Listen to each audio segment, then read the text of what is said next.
do that. We gotta go back to the beginning. Yeah, that is Dan, I do love the hat.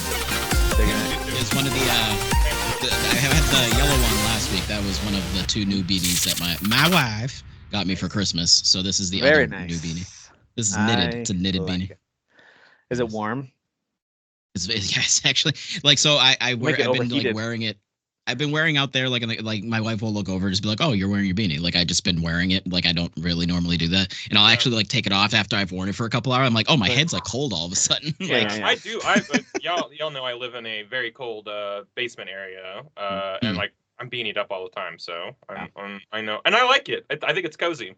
Yeah. I like having something on your head. It's like a hug on my head. Yeah. I think the entire country has been cold in the last week or so. Well, people are like dying, right? Except it's crazy because like everywhere from like the northwest and then it went in a diagonal across got crazy snow and storms, and everyone in the southwest got fires. So it's like, what is happening? I was going to say, except for the fires. We are literally a song of ice and fire, the country. Dude, it's if you look at the map, it's just the LA stuff is insane. Which it's crazy because the ice, the cold stuff was insane, and then it got upstaged by like the fire stuff, like, because people were dying, and people were losing like power from the winter storms. It snowed back in Dallas, which is in California. Or? No. So everything, like he was saying, like everything, like east of the Mason line. That's not true. I thought they had like a flip. I thought they had like a flip flop in California. No. Like LA is having. I don't know if it's in or out of season, but I think the fires usually happen in the summer. Well, it's the wind, because they have fires, but the wind is carrying it in directions and at speeds they're not used to. Yeah, it's like 65 to 85 mile per hour, like gale force winds, like hurricane. It's just carrying these embers over, and they're starting new fires, and it's carrying guys, over. Mel Gibson has already confirmed that it's a conspiracy, so you know. Mel Gibson is still alive. I'm not even kidding. Like I saw him on Fox. I saw like a clip. I was scrolling through whatever it was, and I was like, "Oh my god, what is Mel Gibson doing on Fox News?" Mel Gibson. I'm kind of always rooting for that guy to get sane again, and it's just not happening. Because I'll tell you what, like I feel like you can just shut up for a little bit, come back, and be okay. Rewatches of Mel Gibson flicks. He's a fun actor to watch, man. I like. Oh yeah, absolutely. He's one of the all-time greats. But every Hollywood actor, and I'll say it, I don't care what their point of view is, even if they agree with me, I really don't want political opinions from any of them. Yeah, same here. Sure. I just don't. Sure. I think it comes back to bite them most of the time. Well, and like maybe I'm old-fashioned, but I like my entertainers to entertain. You know, so I'm stepping away from politics. You stop that. You be quiet. Now have your opinions, but don't use your platform. Stop it. Yeah, I don't know how I feel about that. That's just me being grumpy. I'm sure some people. No, I don't know. That seems like a pretty sane take to me. Okay, thank you. That's what I needed to hear. All right, well, we are in episode 254. That's a lot of episodes of the Current Gen podcast, and we are ranking all kinds of different fun categories from the year that was 2024. It feels like a long time ago now. We're like so far into 2025. It's like, why are we doing this? But whatever. Yeah. No, listen, we're doing it the right way, okay? We are doing it the right way. I agree. And even though we gave ourselves as much time as we could, I think all of us still have games that are like, I didn't get to that one. I was hoping to get to it, but I just didn't get. And that's okay. That's all right. It's the way it goes. We've got enough represented here that we can celebrate games from last year. If you missed it last time around, you can always go re-listen or re-watch if you're watching us on YouTube. But also, I can just give you a summary. We gave our ranked lists for best story, which ended up with a bunch of great honorable mentions, including stuff like Prince of Persia and Dragon Age and Plucky Squire and Eiyuden Chronicle. But then our top 5 consisted of Banishers at number 5, Like a Dragon at number 4, Indiana Jones at 3, Metaphor at 2, and Final Fantasy Rebirth at 1. So it was a really good list. Great stories being told this year through gaming. So that was a really fun one. That was for you guys. That was for you right there, guys. That was for you guys. Yeah, thank you. What Sorry, a guy. continue. What a guy. And then we talked about our favorite small games or indie games of the year, and honorable mentions included, I mean, it's just such a wide variety of games, whether it's Squirrel with a Gun or Islands of Insight or Little Kitty Big City or I Am Your Beast, which is a crazy game. I looked into that a little bit more after Kyle talked about it. So like crazy games. And then our top 10 was Core Keeper at 10, Minds Beneath Us, Shogun Showdown, Mullet Mad Jack, Balatro at 6, UFO 50, Plucky Squire, and then our top 3 was Mini Shoot Adventures, Neva at 2, and Eiyuden Chronicle 100 Heroes at 1. Lots of great small studio or small style games from this past year too. So that's been a fun celebration, and I hope it'll continue today as we talk about the best visuals of the year. And that can be, again, we're keeping it broad, so that gives our conversation a chance to kind of run the gamut. If you want to talk about the design, if you want to talk about the technical feats and whatever visual elements come into play for you, like for me, a lot of times a good temperature gauge is how many screenshots did I either take or really want to take during this game. That's one way to do it. Good unit of measurement. Yeah. Yeah, that's just one. There's many, but that's one way to do it. Like, hey, did I use their photo mode if they have one? And if not, did I find myself just like, man, I gotta take a screenshot. This is crazy. So that's one good way to do it. But there's other ways too. And so we'll talk about best visuals, and then we'll talk about best gameplay, which is also kind of our way of lumping in everything from combat to exploration to if there was a platforming thing. Maybe the game just felt right. And there's a couple games I want to talk about that just were like, hey, this game just felt right. They did it. I don't know what they did, but somehow it controls exactly as you want a game like this to control. So it's all those different pieces. And we'll see what we end up emphasizing. I think combat is, of course, one of the top, if not the top element of that as well, for a lot of games at least. So we'll talk about those things. But we got a few other smaller categories to get to first. So one of the things that we do every week on these episodes is we usually go over new games we're playing or new games that have come out. Here's the good news. There really haven't been hardly any notable 2025 releases yet here in the first couple weeks of the year. Not that there's that can continue. I'm okay with that. I think it's going to. That's okay. Give us a couple more the first, it's Dynasty Warriors for me this year in January. Yep. I think that's my only January next week. Game. Is it? So that's next week. That's next Friday. No, I'm not ready for a new game yet. Yeah. I thought it was a couple weeks from now, so you're kind of making me mad right now. You're kind of making me mad. Thanks, Omega Force. Yeah, good job. What's your problem, Tim? A game I want. Ugh. So that is okay. It's funny. I was looking at the release slate, and I've got a few that I figured I'd at least mention, but just for the month of January, because listen, I know 2025 looks like it could be stacked, but just like every year, it's like there's a lot of moving pieces. There's a lot of quote unquote, it depends on certain things. It just depends on Grand Theft Auto. Will it release? Is that actually happening? Is Fable coming out? Is the game strike going to ever end? And are games ever going to release? Because no one can get in the booth in VO right now. There's a lot keeping things from having release dates, and the year is kind of weird right now. Yeah. There's games like Grand Theft Auto. There's games like Fable that are highly anticipated, been talked about for a long time, and it's like, well, they have a general, like, whether it's an estimate or maybe they said it officially, whatever it is. 2025 seems like the year for some of these games, but who knows? I feel like a lot of them are ready to come out. I just don't know. I just feel like there's I hope so. Exterior forces that are keeping things from crossing the finish line. I hope this is. I was also mentioning Grand Theft Auto, not even just for. Well, Grand Theft Auto is a reason for games not to. Get out of the way, so to speak. Yes. So some you might be right, Dan, where it's like some games are hesitating to even say when they're going to come out because they're not sure when Grand Theft Auto is going to come out. Which is like be in the shadow of that, Which is funny because what was I listening?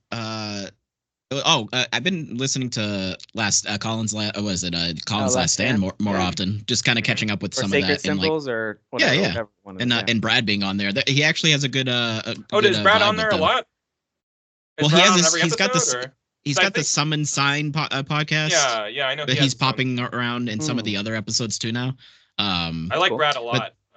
He's cool. He seems to be fitting in well, which is cool.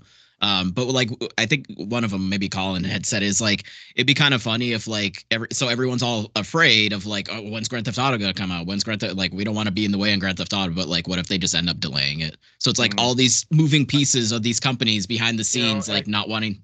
And Grand Theft Auto is kind of because it's in jolly old England, so like they're not really beholden to the strike that's going on here. If I'm getting this right, at least. Okay. So I think they can still obviously ship people over there and do voice work and stuff like that. I don't know if that's against like the regulations though. If you're an American voice actor, if you can go elsewhere, but I know people are getting signed off. It's just like what we had happen with the Hollywood like a year back, where it's like people were still kind of getting like passes, from SAG to like keep on working, and I think that's kind of like a case by case thing.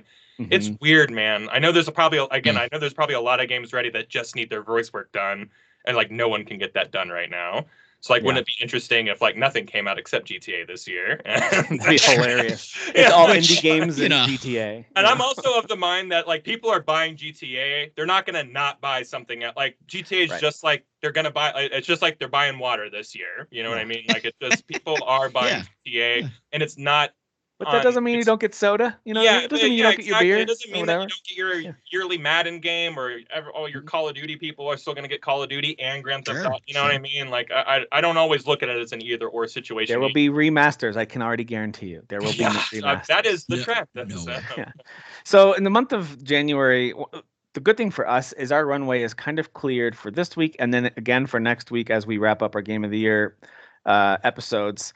The only brand new game that will come out will be Dynasty Warriors Origins, and that comes out on the 17th. We're going to record on the 18th, so like most of Kyle's impressions, I would imagine. I won't need. Let's not even talk. Like we'll just stay on topic Game of the Year, and then we can talk about it. And then we can talk about that. There's also a remastered version of Tales of Graces coming out, which looks interesting. Yeah. Donkey Kong Country Returns HD is going to hit the Switch next week as well. So that's cool that's getting re-released. The full release of Ender Magnolia Bloom in the Mist, which is follow-up from that Ender, whatever that game was called. That was a cool one. I played some of it. Ender Lilies? It's the follow-up to that game. It's been released in early access. The full release hits all consoles and PC in a couple weeks. Also, we're going to get PC releases for Final Fantasy VII Rebirth and I think Spider-Man 2, or is that already on PC? I thought that was. I think Spider-Man 2 is already on PC. I could be wrong. I don't know. Actually, I don't know. You know, I'm new to this PC. I think that hits PC this month too. January 30th. Yeah. Oh wow. Okay. So you got two major Sony exclusives hitting. Yeah, huge. I really hope Final Fantasy VII does really well on PC. I do too. That would be nice. I really hope people like come out and start, come out in numbers for that one. Yeah, I hope that they're working on Xbox ports like behind the scenes right now. Like I don't know what the contract is with Sony, I think but they gotta be. I think that like 3 is for sure coming out on Xbox, and Xbox will get some kind of like 1 and 2 packaged thing maybe a few months before 3 comes out or a year. It needs to be on everything. Put it on Switch too. Like put it on calculators. Absolutely. Like I don't even care. Just figure it out. All right. Yeah. If Xbox is threatening to put like Master Chief Collection and Gears of War and stuff like that on Switch, then let's get Final Fantasy on every. You know what I mean? I'm with you. Come on. Well, I do know that there's a follow-up to the very popular game Citizen Sleeper, and it's actually Citizen Sleeper 2 Starward Vector arrives at the end of the month. And the other one that I'll call out that's coming out this month is Tales of Iron 2 Whiskers of Winter, which is just a great title. But I played the demo for that, and I was like, okay, I'm on board again. I love this stuff. I loved the first Tales of Iron game. I know it's not for everybody, but man, did I love that game. So I'm excited for that one. But yeah, so January, not necessarily a big month for new releases this year. A couple that are interesting. Sometimes January's big, and this is not one of those years. Yeah. Yeah, because Capcom will also oftentimes take advantage of the open January, and they'll drop a huge Monster Hunter game or Resident Evil game or something. Kingdom Hearts 3 classically came out at the end of January. That kind of kicked off this whole like January trend. It felt like to me, like where it's like we're gonna get a big game out right in the first year. Last year, you had Like a Dragon that came out January, so it's like agreed. And that stuck around in my top 10 all year. And like Dynasty Warriors is not that kind of game, so it's like there's not going to be that like good impression first off for me at least. So that's the good news, is that we have breathing room in January. The bad news is the breathing stops in February. So good luck to everybody. The breathing stops. No breathing. Well, at least when it comes to game releases, that's for sure. But some new games that came out this past week. There's one called Sea Fantasy, which actually looks pretty fun. I recommend checking that one out. I haven't played any. Yeah, it's like it kind of looks like a golf story or sports story, but with fishing a little bit. It looks cool. Yeah. Yeah. So that one looks kind of fun. There's Chocolate Factory Simulator, which is just what it sounds like. Like if you hold on.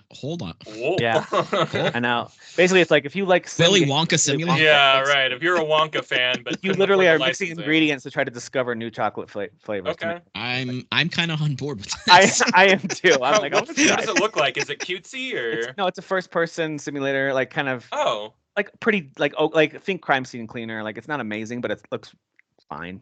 I'm here for it. All right. Yeah. A couple of these. Dude, it's got like a steampunk look to it, like a little bit. Yeah, because it looks like it's set back in the day. Looks like dude, this Okay, this looks cool. Yeah, I'm here for this. Yeah. There's a game coming out that looks super stylish called Warden's Will. I don't know if it's any good. It has the Saturday morning cartoon kind of look. It is an action roguelike, of course, but this third-person action, you jump around shooting. It looks cool. It's called Warden's Will. So give that one a look as well. There's one called Builders of Egypt, which is exactly what it sounds like. It is a city building sim game back in ancient Egypt. So Builders of Egypt. Not a huge surprise. Freedom Wars, which I never played, but there's a remastered version of that. Very fun game. It's a Monster Hunter like in terms of like it just kind of drops you into a level, you kill some dudes, and then there's like kind of a big boss that you can like focus on certain parts of it to get like certain pieces to make certain type of armor. But it's sci-fi, so gotcha. I think it's on PSP. Is that right, Dan? PSP? Yeah, no, Vita. It was on the Vita. Vita, thank you. Yeah. Very fun game. I like it a lot. Not worth. Wait, this is going to go on sale really quick. Maybe don't drop $40 or $50 for it right away. Yeah. I remember that one being a big one on the Vita. It was very fun. I liked it a lot. Yeah. Well, then there's a game that looks like it should be an old school turn-based RPG, but it's actually they call it a roguelike action RPG, but it's got that 2.5D HD pixel art style, and it's called Rangers in the South. The Rangers in the South. It does look really stylish and cool. It looks fast-paced. There's lots of action going on.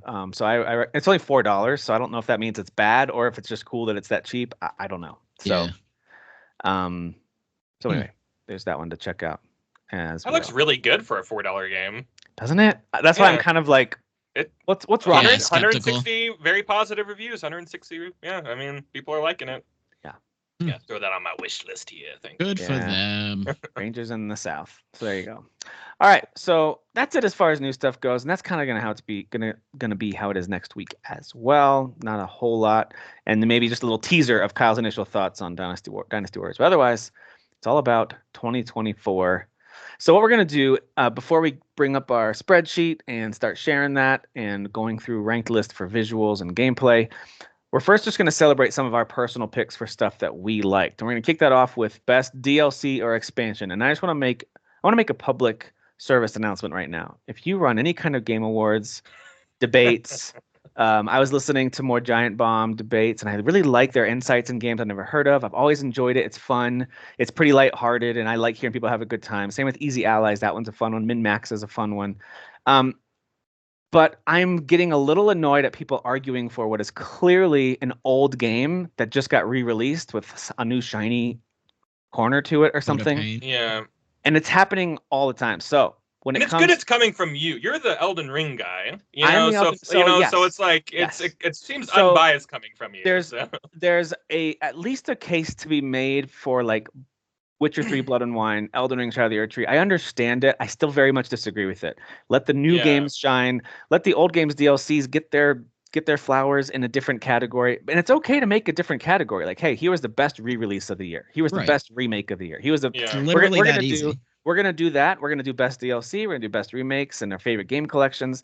That's where to celebrate. They're coming out at an alarming rate. Like celebrate them with the whole category. I was listening to not an argument, but a case being made for why they should include the Legacy of Kain 1 and 2 remasters on their top list of the year. And I'm like, yes, let's talk about this 20-plus-year-old game. Don't get me wrong. I want to give those games a shot. I never really played them. And I think that's super cool that they re-released. Like, this is not a diss on those games, but it's like, what are you even doing with 2020 the year if that's what you're including? You're ruining it for all of us.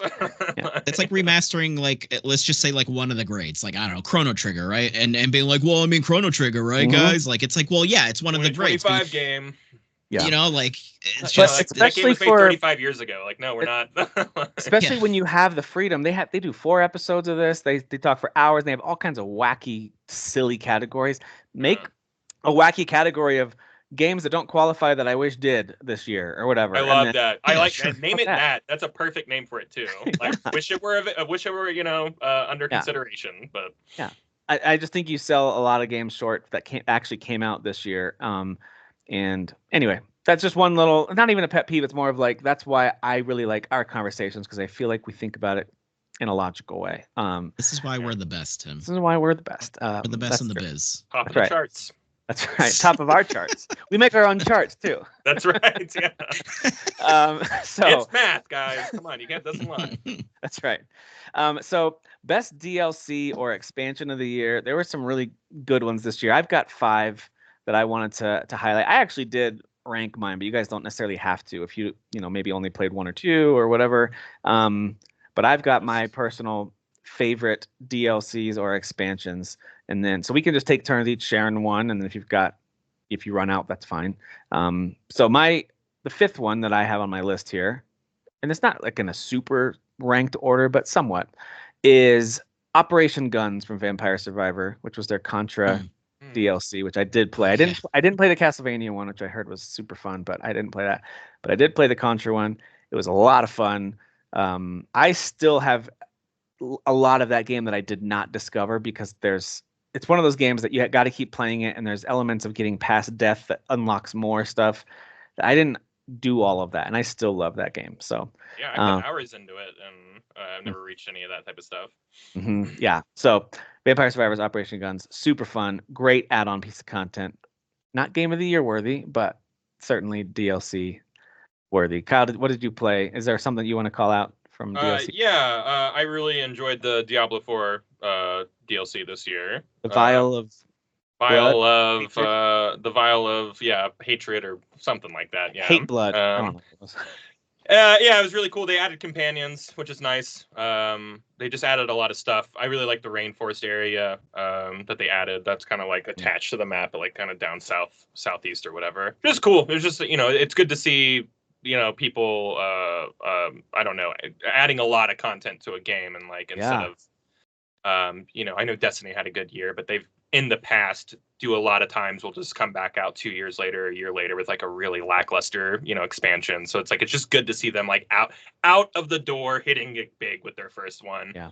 I don't know how many people are playing it. Maybe everyone's dropped off by now, but when it came out in October, it was a good time. I think the fact that it wasn't talked about a ton means it was generally probably pretty good, and the haters just weren't. Yeah, because like I think there would be a lot of noise if again, like even Helldivers went through that, like 90% of its players dropped off, and like you hear that, people love to like tattletale on games when they're not. I know. They do tattletale on games. Call of Duty dropped off 50%. It's like, okay, yeah, it's still the best-selling game of the year. So like, what are we talking about here? Yeah, that's very true. All right, Dan, what's DLC or expansion that you played this year that you liked? Is 7 Rebirth an expansion of Remake? No, I was gonna say that goes under Remake and it's not quality. It doesn't qualify for Game of the Year this year. Sorry, Dan. Yeah. Other than the fact that game is nothing like the original, but go ahead. In ways, it is and it isn't. Yeah. Semantics. I didn't play any this year. I can't think of Dan anything. Does not support DLCs. That's what Dan hates developers. Jeez, I actually usually don't play DLC because like my whole thing I've said before, like a lot of the times these DLCs are coming out like months after the fact, and I'm like, I've already moved on, guys. Like I already played the thing. Like so. Did you play even like any of the Astrobot add-on DLC stuff? Did you? There's the little like jolly thing that they tacked on at the end there, right? Yeah. I didn't do the timed stuff yet. I did the they added a whole little planet, which I haven't done yet. Yeah. It's like the Christmassy like jolly little area. So I did that because I actually beat Astrobot. I beat it in like 3 days. Like Samesies. I just like plowed through that game. And that was already out. So I was like, oh shoot, like I finished the game and then that popped up and I was like, oh okay, let me go in there. Totally. It's like super jolly. It's there you really, go. That counts as DLC. Sure. Yeah, there you go. Yeah. So that's what I got. Just post game content. Great bots in that, by the way. Great bots. Oh, the new bots they added? Yeah, excellent bots. Super fun. Super fun. Play it again. Yeah. All right, so I played a lot of Valheim Ashlands, and it was not my favorite new area they've added. I think it was very unbalanced. I do know that they've done some balancing work on it. There's difficult where it's scary and it's intimidating and it's good. It's a good feeling. And then there's like oppressive enemies would just home in on you and in huge numbers, and it was just impossible to survive. It was just stressful and not fun. So I think they need to rebalance it, consider what made your game great, and keep balancing Ashlands. But I did play a good amount of it, even with those frustrations, because I love the design of it. The whole fire land is awesome looking, and the enemies are cool, and the gear is amazing. So I played a good amount of that, and I really did enjoy it. The next one I assume Kyle has on his list too, so I'll just mention it and then let Kyle give his thoughts on it. And that is Starfield Shattered Space was another one. That's not my third favorite one of the year. But Kyle, I assume it's on your list, or is that, sorry if that's absolutely, yeah, no, that game was absolutely. Everyone's wrong about that game. That game is fantastic. Agreed. It's a 10 out of 10 game. I love. Yeah, and it's a great DLC. It feels very much in line with like Oblivion DLC, like Elder Scrolls Oblivion DLC. I like that Knights of the Nine DLC, you know, where it kind of like offered a new area and a whole new quest line, and it's very political and it's very cool. And I do like going through those stories in that game. And that whole area is handcrafted, which is what everybody complained about. Yeah. And nobody cared. I know. It's really well crafted. I like that whole area. It looks cool. There's plenty to discover on the map. There's lots to discover. Yeah, there are points of interest that you see before it's on your map, and you're like, I'm gonna go that way. Like it's all there. All the stuff we were complaining about, it's all there. But it's not enough, I guess. So gameplay's still great. Like I still think that game took an unfair amount of criticism because the shooting felt great, running around exploring felt great, scanning stuff was awesome. Like there's lots of ways to level up. I don't know. I had a blast with it. I thought that the DLC was a really good time. There was a few missed opportunities, like because my main girl in that game is Andrea, who's from that area. Yes, and she seemed very like disconnected from everything that was happening. She wasn't even chatty, really. Every once in a while, she'd be like, "Here, let me take over the conversation." Yeah, once or twice. Like, it would have been cool just walking around. She was like, "Oh, I used to drink over that." I don't know. You could have just been there's like about stuff. Key elements of her people's belief system that you kind of uncover and get to the bottom of in that story. And I just expected more reaction from her. Well, I guess, and a reaction that everyone's kind of treating you like kind of a prophet also. Yeah. Like, I would like, some kind of like, hey, don't manipulate my people. Like, give me some Zendaya Dune 2 stuff, you know? Like, give me, where is that, you know? Yeah, agreed. Oddly quiet, but that's really my only complaint. I thought everything else was very cool. I liked, the rover that they added, which I know they added previously, but...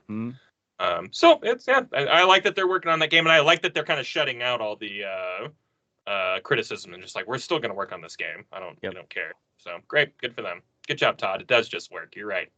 I mean, I thought it was great. It didn't have for me nothing game breaking. Yeah, me neither. Yeah. Pretty standard open world moments where it's like it was actually the most playable Bethesda game that I've ever.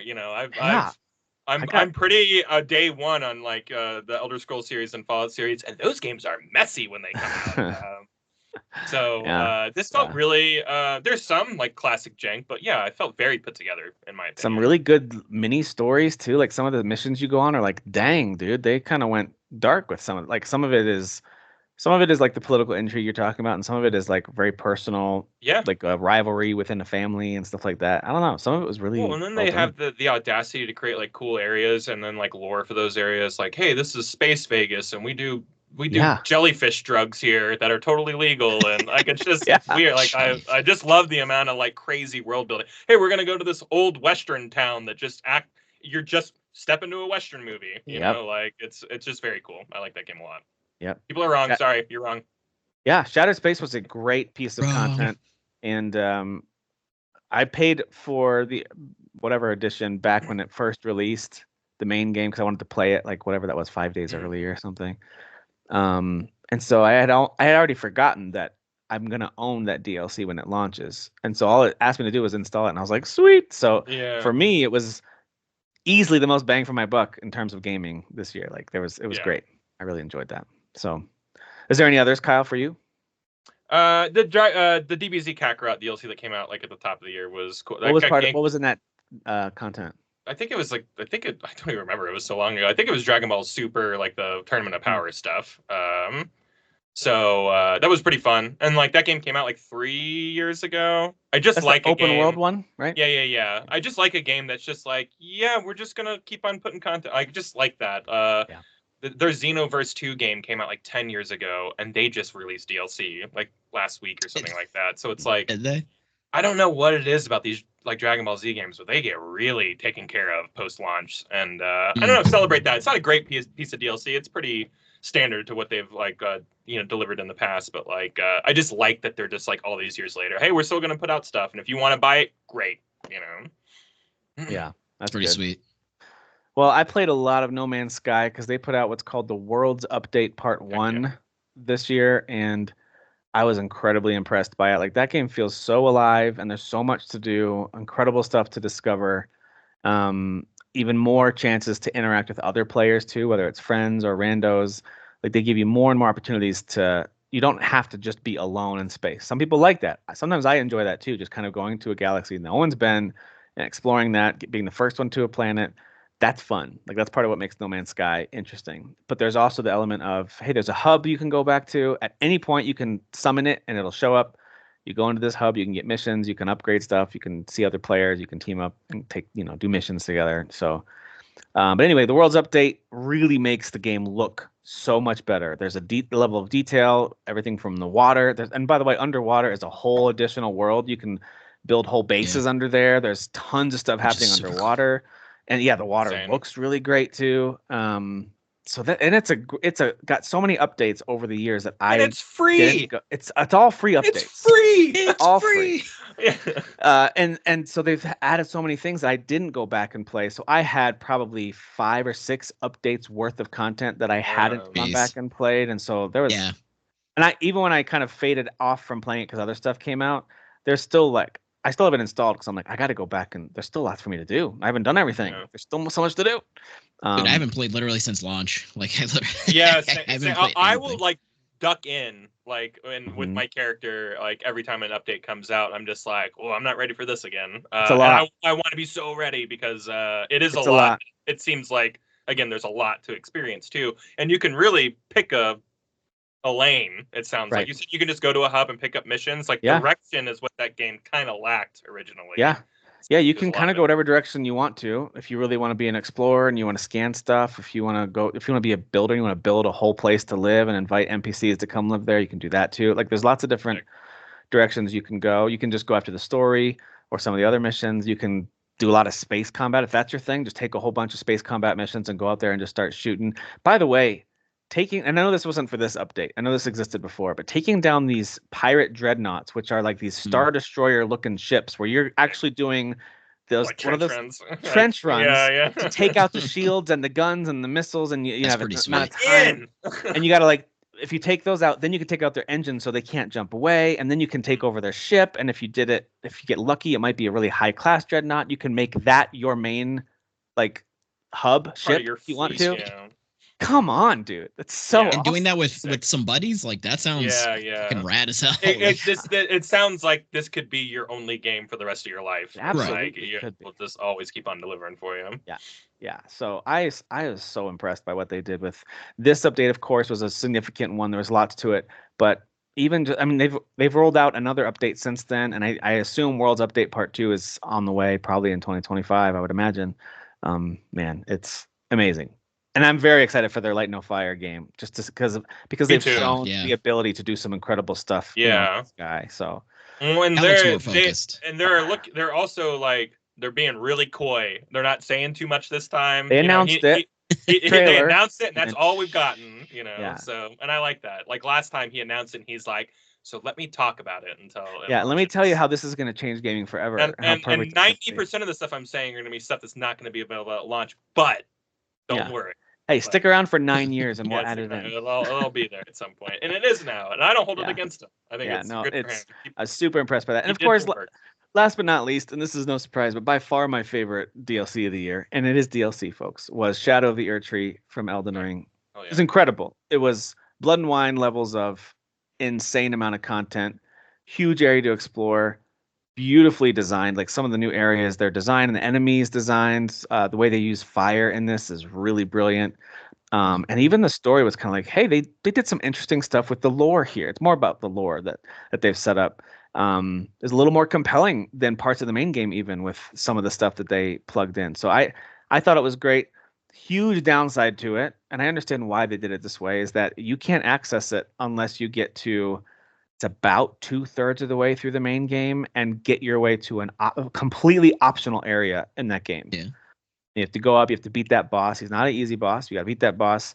Then that's the place where you can then portal to the new content. So if you've already beaten the original game and you've done all the extra stuff, and if you happen to have done that boss, you can fire up your save and jump into Shadow of the Erdtree, and it's easy. But it feels like an old school way to do it, which part of me appreciates, and I also totally empathize with people who are annoyed by that. So I see both sides of it. But to me, this was just absolutely perfect content. Tons of new build options now with new weapons and new abilities, and a totally new upgrade system where you use these Scadutree fragments to increase your defense and attack power. That only works in the DLC. So you go back to the main world, and that stuff doesn't work anymore because it's hard to explain. It's kind of a dream world, sort of, that you enter into. So it's separate from the real world of Elden Ring. So anyway, I thought it was brilliant. I especially think the boss Mesmer, who you can see up here behind me with his gigantic, like that pole arm thing that he uses and that fire that he throws and the snakes that are slithering all around him.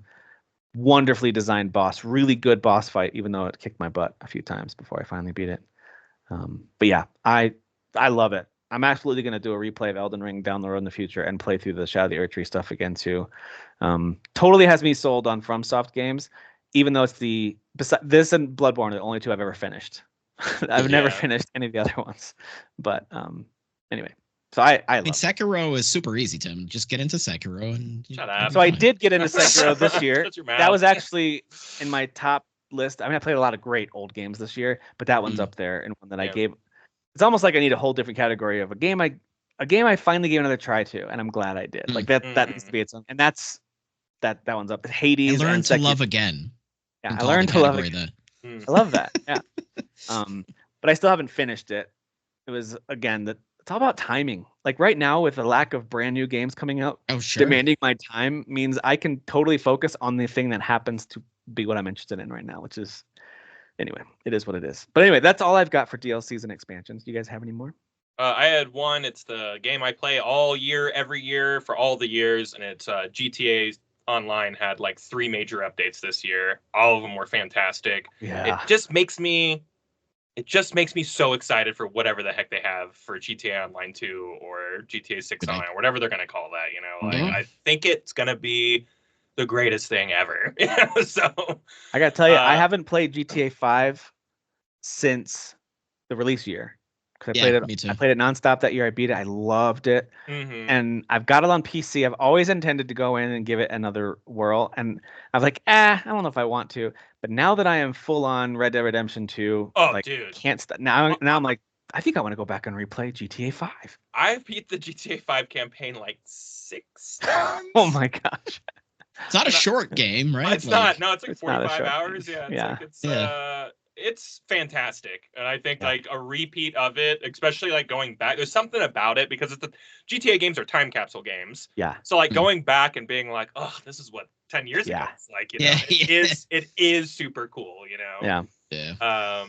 Yeah, I don't know. It's a good one. I think I will at some point. But right now it's all Red Dead Redemption 2 for me. It's like all I can play. Ugh. Well, it's actually all I think about, to be honest. I know. I'm like, what else can I do with westerns? Can I buy a cowboy hat, honey? You know? Yeah, right. Yeah. Get the like red cowboy boots, right? Like when that game came out, for my very first time ever, because I'm from Texas, and like dressing like a cowboy is like sacrilegious to me because it's just like too. I actually, because of this game, went out and bought cowboy boots and a cowboy hat for Halloween. It's not a daily wear. I don't wear those, you know. Yeah. But I'm gonna need you to wear that next time you're on here. I will. I got it. I have the hat like right. It's like a decoration piece in my room. So because I don't wear it. Hey, speaking of DLCs and expansions, I would have loved, and I know it's not going to happen, but I would have loved an Undead Nightmare like expansion for RDR2. Sure. Yeah, that's a weird one because like Red Dead Redemption Online did not take off, and they immediately abandoned it, and then it like all that talks of like DLC and everything like that just stopped, and I'm just like, why? It's just weird to me. Like that game still sold really well. Like people would buy story DLC if you put it out, just because like the online didn't work. Which like I actually don't know why it didn't work. They just were like, hey, this is GTA Online, but it's Western flavored. and people, I don't know, Yeah. it just didn't take off. I tried it, but just don't think I they don't know. supported it After fast you enough. get kind of like there's a handful of missions in a story. You get randomly killed by other players, and I was like, I don't understand these systems, and that was frustrating. And I don't want to do this. So yeah. Go back to single player where I'm safe. Well, and once you run out of missions, it's just like, okay, so just run around and kill people. Like I don't. Yeah, Now, I do know they added like different legendary animals and different gear. Like there's different stuff to do in the online version. There is stuff to do, but it is finite. Whereas it feels like GTA 5 online, like just like it's infinite. I don't know. Oh, whatever. They know what they're doing. They're a $1 billion company. They know what they're doing. So yeah. There are some fun role-playing servers though with Red Dead Redemption. So there's a same streamer with GTA. Yeah, same with GTA. Very healthy role-playing. But like with like Red Dead, it's like you could be like, I'm a cowboy. I'm from the set. You kind of like do an accent. You're doing a whole percent. Like this one streamer, like what was her? I think it was like Talia Applegate or something. Like I forget what her in-character name was. And she just does like a really solid like Western accent. So cool. Yeah, and there was like this person she met up, and they went to like a shack, and like they were doing like this pretend like serial killer story. Like it was actually really funny. Like it was really good. So yeah. I would just get online and play poker, and whoever got up with the pot and left, I would just shoot them and steal their money. That was kind of my thing. Yeah. I loved playing poker. It was just fun because you're chatting with each other, and it just feels like you're like, and then you just go pop pop. Yeah, well, just hey, I'm just trying to keep the RP alive. That's what would really happen back then. Need more money. A little bit of faith. Little bit. So it's been a good year for expansions and DLC. Of course, especially considering one of them got nominated for Game of the Year for some reason. But I think it's been cool to see that. It's also been a good year for remakes, remasters, and game collections. So I've got a few of these that I wanted to call out, and I'm sure you guys do as well. Just to be really clear, and there are cases, and a good example of that, of course, is going to be Final Fantasy VII Rebirth, where yes, technically they're reimagining an old game, but they're doing it to an extent that, in my opinion, it is just objectively obvious that is a brand new game that should be considered as a standalone game, as a brand new game. Mm-hmm. You can make the argument that technically it doesn't. That's fine, but that's not how we're going to look at it.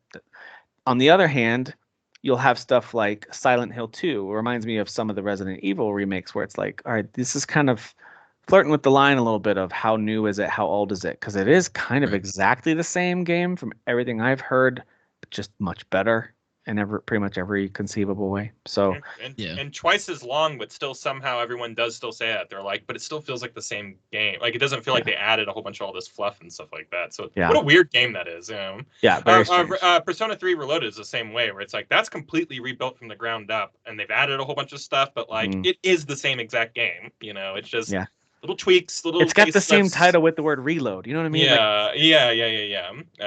It just looks really good. And so it's just they belong over here where we're talking about them. I think so. So as far as game collections go, I don't know if you guys played many of these this year. I definitely want to call out one that I played over Christmas break on my Steam Deck a little bit, and that is Castlevania Dominus Collection. I played that one. Actually recorded on my PC, playing a little bit of it. It'll go up on our channel at some point. But those games are awesome. They're all really good. Those are like the best Castlevania games in my opinion. Those were on the original DS, right? The DS, DS. So something about just the style of those, the visual style, but also you can tell it's all with like the same engine, same visual style. Like menus have a lot of similarities, but there's enough different that each one has its own flavor. Each one has its own gameplay hook. They have different ways of upgrading or playing or absorbing a power or whatever. Like they each have their own different unique style and story and setting that makes each of them really cool in their own right. And they did a good job of kind of reimagining what a dual screen system would look like on a single screen. So they give you like your screens on the side, but also even the inputs, you just hit buttons. You don't have to do a touch screen for the Portrait of Ruin, where you would normally do like the symbols stylus, on your stylus with your stylus. And now you just hit buttons, and it still shows you the symbol. And I think you can use your mouse if you're on a computer and you want to do that way. But I just hit the buttons, boom, boom, boom, and done. But man, that's a great collection. I highly recommend. And there's 2 really old school arcade games on there that I haven't played yet. That's in that collection as well. But what a great What a great. I played quite a bit of Dawn of Sorrow this year, which is one of my favorite Castlevania games, and in the pantheon, it's like considered like the best since Symphony of the Night, and it is. It's fantastic. It's a good game. You know, if people miss those games back in the day, and you love Castlevania, or like you fell in love with Metroidvania likes, you know, from today's indies, you owe yourself to play these games. They got really cool RPG mechanics. You level up. A lot of different weapons and stuff like that. It's just these are good games. Absolutely. Totally agree. Yeah, they've been doing good. They've been doing good with these because there's also the Advanced Collection. Yeah, that's right. Yeah. Anniversary Collection. So like you basically can just play all the Castlevanias at this point. Right? Yeah. They really did a good job of containing these, you know, so we get to play them all these years later. I mean, we still want to hate on Konami, but sometimes they do a nice collection of games. Let's be honest. Like the Metal Gear Solid collection. I know, dude. Whoa, so good. Dude, part two. Part two. And I know they've only been like, I played them. Apparently, they had a lot of problems at launch. I don't remember experienced a lot of stuff. I have rose-tinted glasses though for Metal Gear Solid, obviously, so I wasn't like gonna fight a bunch of people online about it. That's fair. But like apparently they've done nothing but updates all year, and they're singing now. So if if you played them and had some problems, go back and play those because those. I just got them during the sales, and so I am planning on. Two's the one I've played the least. Perfect. I played one. We're gonna get Tim in here. Two is my favorite. It is my absolute favorite. Two's the one I played the least. Too. I've only played it one time all the way through. It's so when you're it's so relevant today, like the story, you're gonna be like, oh my god. Yeah, what? What was Kojima like? Was he in a time machine? How was he 20 years ahead of his time? Like it blew my mind more playing it 2 years ago than I played that game 20 times. Sure. Sat there and watched the cutscenes, like not skipping and speedrunning. Skipping and speedrunning, maybe I played 50 times, you know, with all the ones with skipping the cutscenes, stuff like that. Like that game has never been more relevant. Very excited for you to play that. With his ability to predict the future, we should be concerned because of Death Stranding, like the way that things are going to go. I'm really hoping he's just like, I went goofy with Death Stranding too. I added guitars that shoot. Dude, yeah, guitar villain. Like, come on. Yeah, I hope he's like, I don't want to. No more predicting future anymore. Yeah, I'm freaking myself out. He did have that coming to Jesus moment where he's like, kind of freaking myself out a little bit. I think I'm gonna change the way that I'm writing. It's gonna happen. It's gonna happen. Yeah. Well, the other collection that I want to call out, and it's a weird one, is UFO 50, but it is a collection of games, even though they're original games. Some of them are very clearly inspired by existing old arcade or NES games or whatever else. So, but that one is also a really cool way to, I don't know, put together a collection. It's almost like an homage to companies that don't technically exist, but kind of do. So it's a very interesting one. I loved UFO 50. Me too. I like that a lot. As well. But did you guys play any collections this year? Yeah, I have a way to drop the ball award to give, and that's for Star Wars Battlefront Classic Collection. Yeah, way to drop the ball. I heard bad things about that one. Beloved, like games that worked fine. Like you could go online and just download on Steam regular Battlefront 2 right now, and it worked perfectly. Aspire, who usually does okay, releases this game.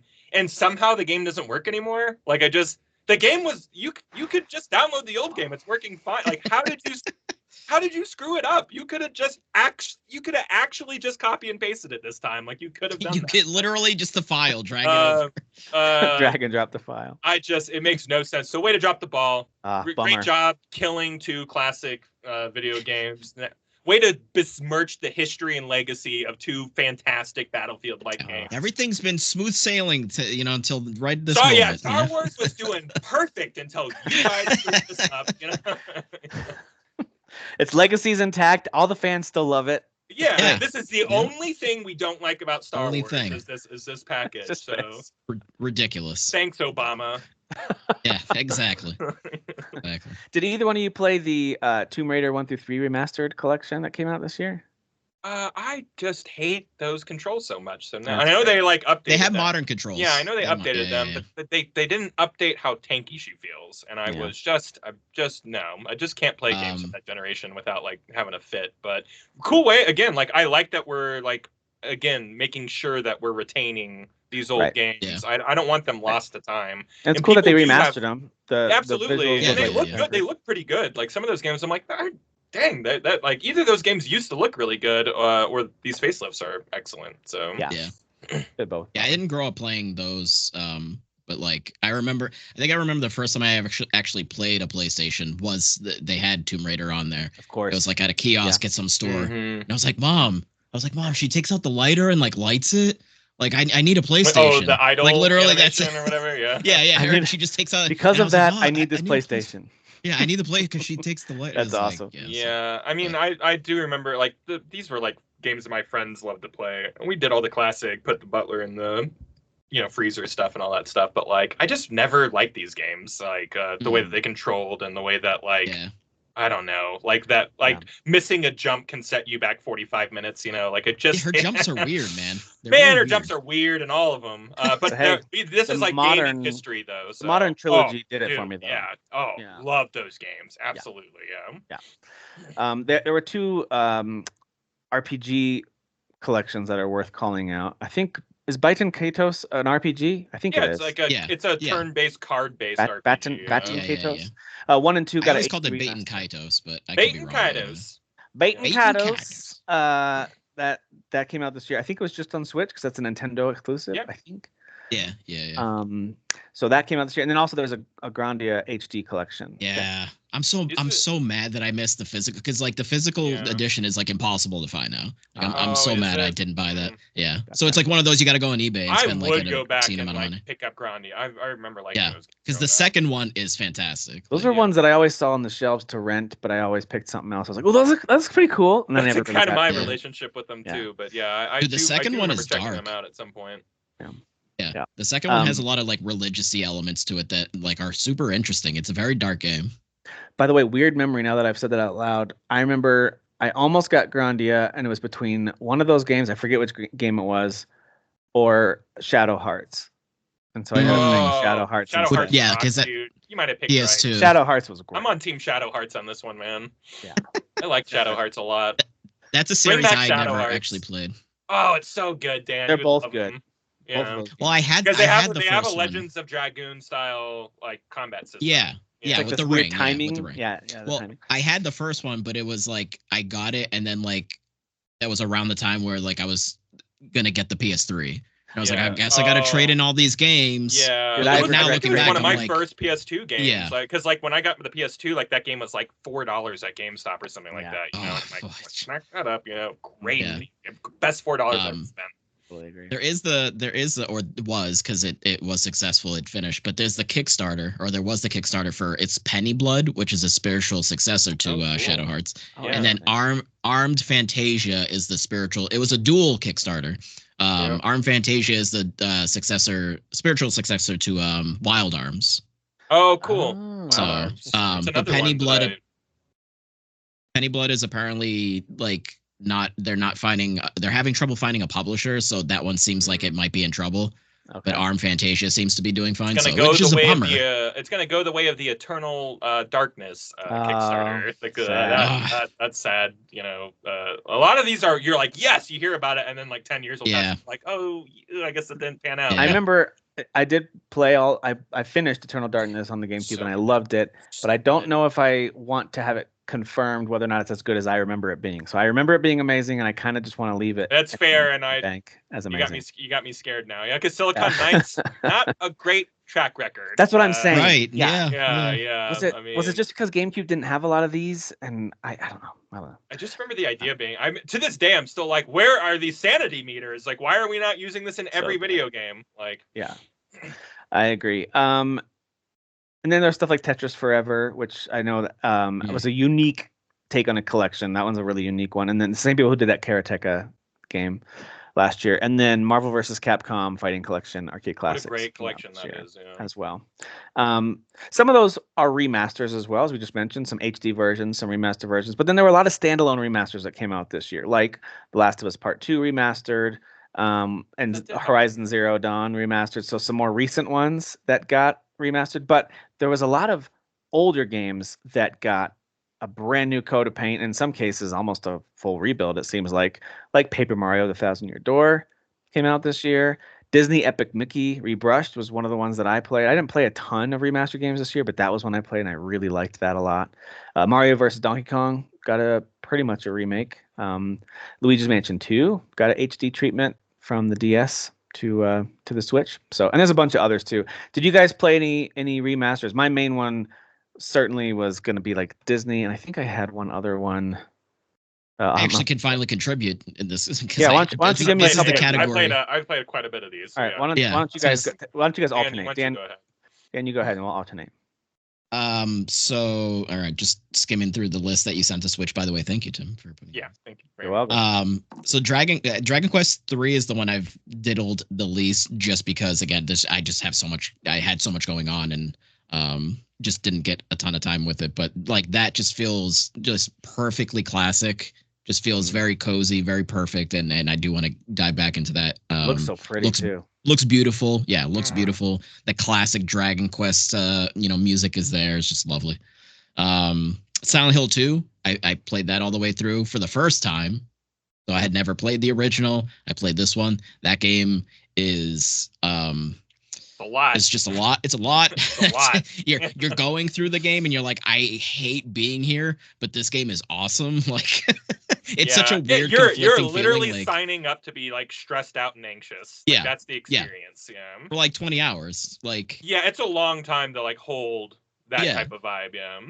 Yeah. But it does it very well. And I totally now get why people say that that's like one of, if not the best horror game of all time. That totally makes sense to me now. So, I mean, I prefer more of a Resident Evil type of game. I prefer to play a Resident Evil, but I like the mind trip of or I won't even call it a mind trip. I would just call it just mind assassination. Like you're just like your senses just are just overwhelmed the entire time. Mind fuckery. Let's call it that. Yeah. That's a new category too. Yeah. Top 10 mind fuck. So that one's awesome. The Disney's Epic Mickey Rebrushed. We started that because I actually got my wife that for Christmas. And yeah, that game like looks really sharp, really clean, looks nice. Music's beautiful.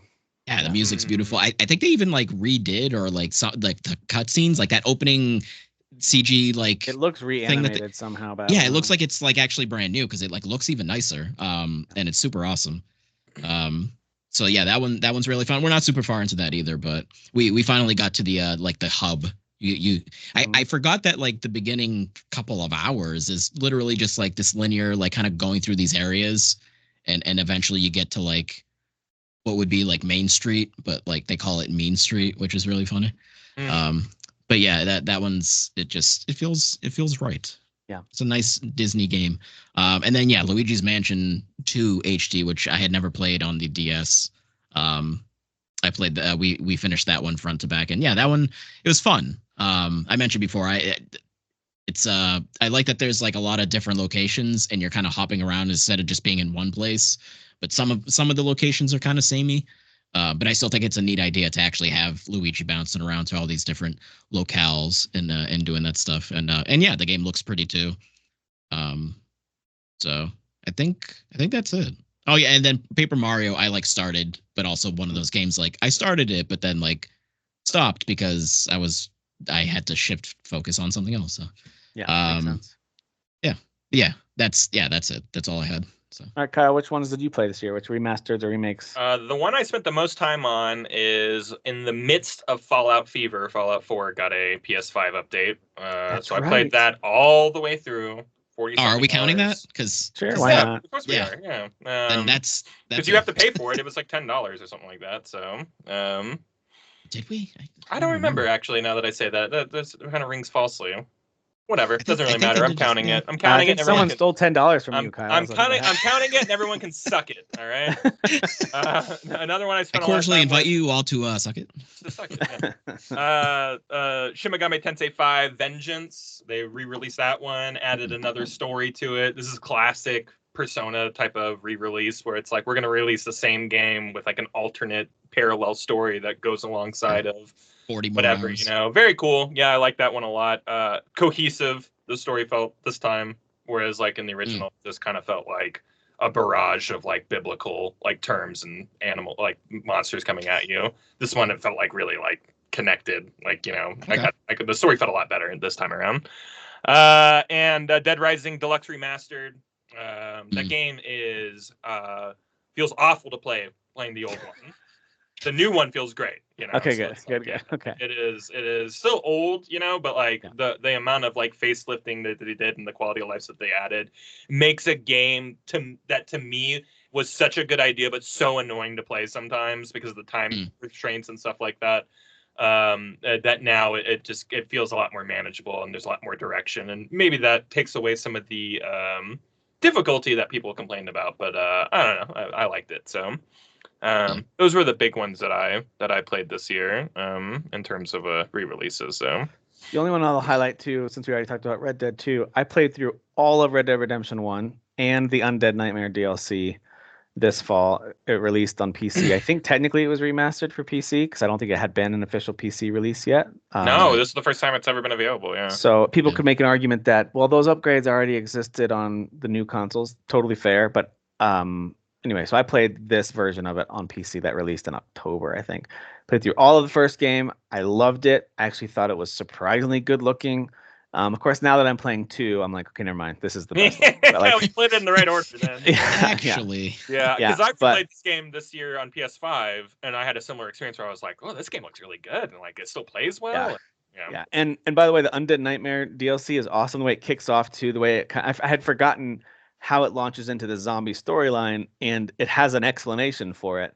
And there's even the classic Rockstar epilogue approach. Like, hey, when you finish this story, you can keep playing the game and doing all the things you like to do, but it's going to be a little different. And the epilogue is just going to be a slightly different experience.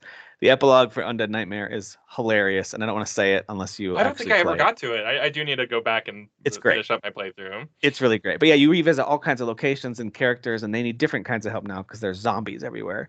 Yeah. And the weapons you get are ridiculous. You got all this like bait that you can like set for the zombies. They can all come in. You can just throw dynamite in the middle and just explode them. It's a lot of fun, man. That's a really fun game. And then of course the horses that you get are stupid. Like one of them can't be destroyed pretty much, and it just puts off like this fog around it. One of them's a fire horse that everything you hit with the horse will catch on fire. Like it's the four horsemen's horses, right? It's the four horsemen of the four horses of the apocalypse. Yeah. That's yeah. And then once you catch all those and do all these, I had to look up the guide online because I wanted to see this. You actually can in this game catch a unicorn and ride it around. That could be your horse, an actual unicorn. And when you run fast, rainbows and butterflies come out of it. And I'm not kidding. It's awesome. So I was like, what is this game? So yeah, Undead Nightmare is out. That's why I was also like, man, imagine that in the Red Dead Redemption 2 world. Yeah, imagine like what the zombies would look like. Yeah, with that graphical engine. Yeah. I'd say the only thing though is like 2 is just feel like the gameplay wise 2 feels more grounded, right? Like the first one's kind of has a little bit of an arcadiness to it, right? Yeah. Yeah, there's elements of 2 though. Once you get into the groove, I'm finding it, especially when you can like pause everything with Deadeye and just do headshot. Oh, man, nothing feels better. Yeah. So do the same thing with the zombies. I just headshot everything as much as I can. And like when you get into the groove of that game, like you're saying, like people forget you can like dive in that game, and like there's a lot of like mobility in that game that people like don't like to remember when they talk about tanky controls and I can't run in camp and whatever the complaints were when that game came out. Arthur, speed it up, buddy. But I want to run through my camp, like I'm impatient and I hate immersion. I will say this real quick before we move on, because I know we talked about a lot of remaster stuff. Having played through them both back to back and seeing the stories a little bit more, they've done a really good job of creating a fictionalized version of Wild West USA. It's clearly not directly supposed to be a picture of it, but it kind of has a piece of Arizona up through like Utah, Colorado, over to parts of like Montana, maybe. Like it's got a really cool kind of swath of the U.S. and they kind of combine it together. Yeah. And I like the way they did it. You get a little taste of all the Old West settings that you want. And I really, really like that. And they have their own storylines with their own characters. There's its own lore, really, of like what's happening and who's wanting this to happen and who's the big bad guy funding the whoever who's coming after you. So, those two pieces really do tie together well across the 2 games. And the idea of 2 being a prequel works so well now that I've played them both. Because in the first one, you hear about so many characters that you then, if you don't see them in the first one, now you see and talk to in the second one because they're around. Or maybe they're an enemy in the first one because time has passed. And then the second one, they're your buddy at the camp or whatever. So like, I love that piece of it. And I'm realizing now they actually have talked so much in the second one about the events leading up to why they're up in the snow and on the run. I'm like, dude, will RDR3, will that be another prequel? I would kind of that'd be love so that. cool. And leading up to the Because Blackwater incident. they've named characters that sound like really key parts of the gang that died at the end of the things that happened. Matt Callender is the main one. Yeah. But I'm like, dude, are you gonna be Matt Callender or something? Or maybe it'll be like Arthur, where it's a character you haven't heard of that's part of the gang. Yeah. Because Arthur was never talked about in the first game. No, yeah, which is so crazy because he feels so integral to everything, but like it doesn't feel weird either. Like when you're, when you're controlling John, like I think he would have remorse of like remembering like Arthur and stuff like that, because the amount of times that like Arthur puts himself in the way to save him, like maybe even thinking about him or bringing him up, like comes with a lot of guilt. It's just baked in so perfectly.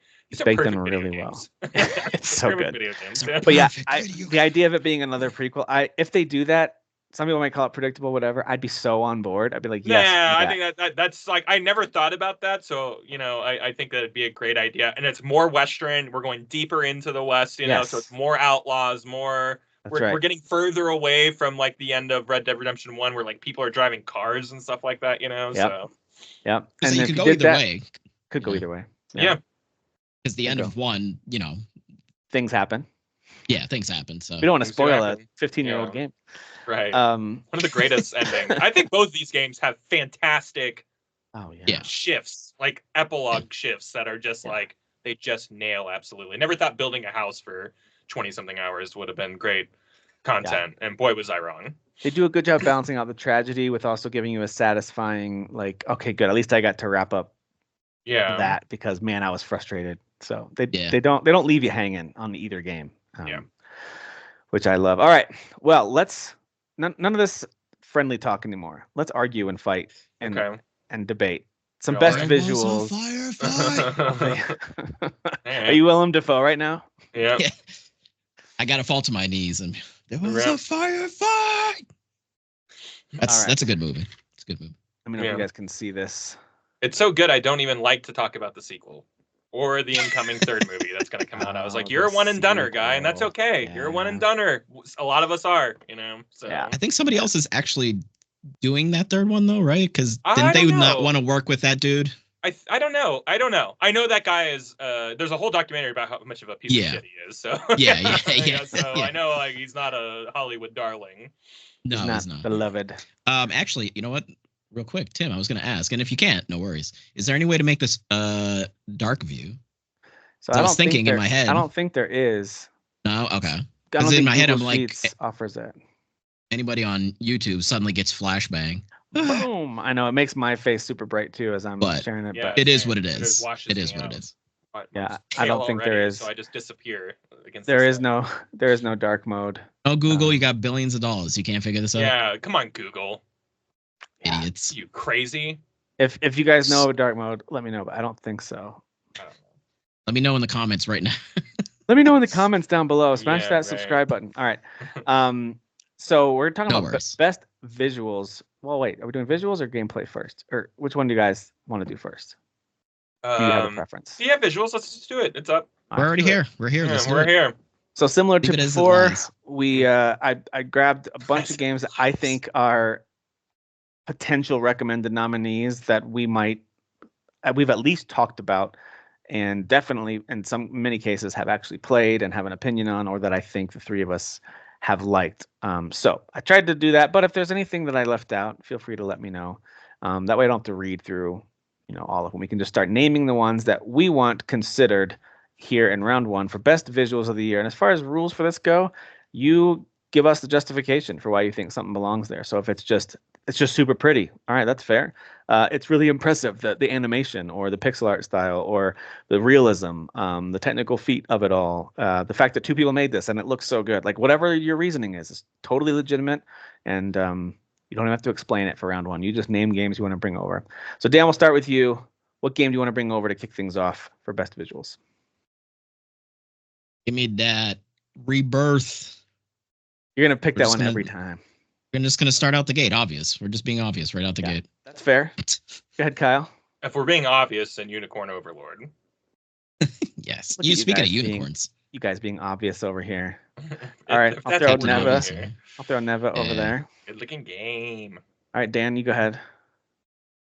Metaphor Rifantasio. Oh, you got even rolled the R on that one. Yeah. It's all right. Kyle, what do you want to move over? Space Marine 2. There it is. Warhammer 40K. Grim Dark. What? That's the genre. Grim Dark. That's I'm gonna move. Look, that I just like the way you said dork. Dork. I'm moving over the Plucky Squire to be considered. All right, Dan, back to you. Wicked, it's Wicked Dark down Did you here. play any other games besides these two? I mean, which is funny that you say that because guess what, guys? I finished Metaphor finally today. Oh, wow. Oh, you had more than 8 hours. And the graphics at the end are awful, right? So it's not. Yeah, absolutely. You had more than 8 hours, didn't you? Yeah, a little bit. Yeah, I knew. And when you said 8 hours, I was like, yeah, I'm not going to break it to him. Well, because at the end, I still was running around a little bit. I was like, let me just be sure I'm okay here. Let me run around and do a little more grinding. Yeah. Black Myth Wukong. Oh, it's gorgeous. Of course. Yes, it is. Well, I don't think it's going to come all the way to the end, but Dragon Ball Sparking Zero is a incredibly sharp-looking game with some of the best particle effects I've ever seen. So. And you have to yell sparking, don't you? Sorry. Dragon Ball Sparking Zero. Yeah. Thank you. Excuse me. Is that what the Z stood for this entire time? It definitely did. Yeah. Oh. I have no idea. I don't It stood for I've zero. watched every episode 1,000 times. I don't know what it stands for. It stood for zero. I'm going to move over Call of Duty because I'm a basic bro. So I'm going to move over Call of Duty Black Ops 6. Dan? I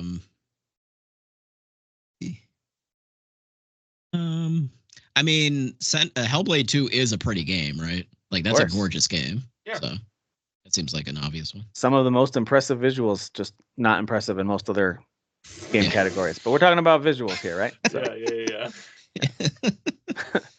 Yeah. Sorry for the sick dig on all you Hellblade 2 fans out there.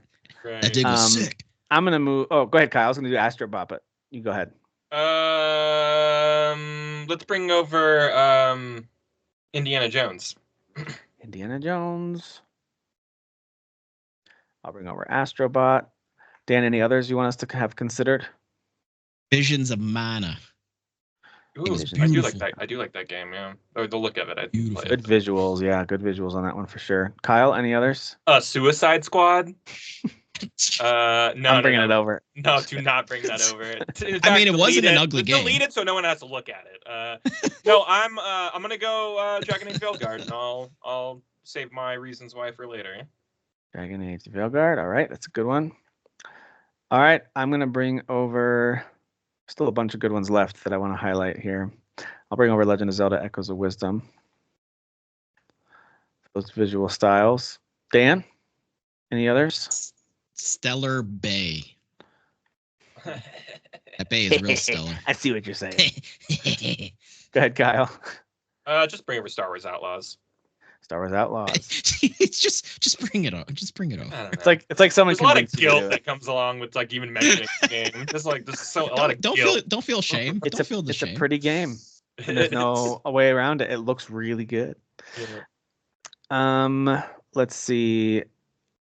I definitely want to just at least highlight it, even though Nine Souls. Bring over Nine Souls too, since you're right. Nine Souls. There. Yeah. I wrote Prince of Persia: Lost Crown. Nine Souls. Oh, Dan, any others? I feel like Kyle was about to say. He was about to say something. My number one game, Mullet Mad Jack. Mullet Mad Jack. I remember that. That is absolutely. Hey, I will say this, and only because I've watched my kids play a lot of it. Marvel Rivals visuals are impressive, but I don't necessarily want to fight for it on here. But they are pretty good look. It's a good looking game. Yeah, it is. I like the style of it. It's very comic booky. Right. It's just skimming through. I'm gonna bring over Banishers. I think the visual style and design on that is amazing. Okay. Helldivers 2 looks really good and uses it. Yeah. I wouldn't bring it over. Okay. I do love the visual style of Aiden Chronicle 100 Heroes. It's just there are elements of it that do look very, like, especially in the open world where it's like really bland. But the character design's great. The enemy design's really good. I kind of feel the same way about Grand Blue Fantasy, where I'm like, that game looks really good, but like there are a lot of shortcuts too. So yeah. The Frostpunk 2 visuals, I got to bring that over for the snow alone. It looks awesome. Good snow.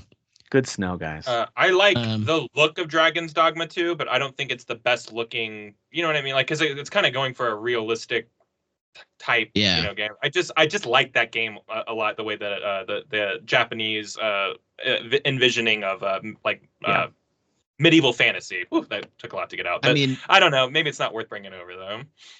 Well, it's just it does a really good. Like there were moments where like in certain parts where I was like up high looking across like just the like trees and everything, and I was just like, dude, this like looks real. Like this. No, it's for Dragon's Dogma 2. Oh, Dragon's Dogma 2. Bring it over, but the food. Bring it over. The food. The food looked great. Best food in the biz. The food. I mean, I didn't play it as much as you guys, so I didn't see as many of the environments. I wasn't incredibly impressed by it, but there are elements of it that I like.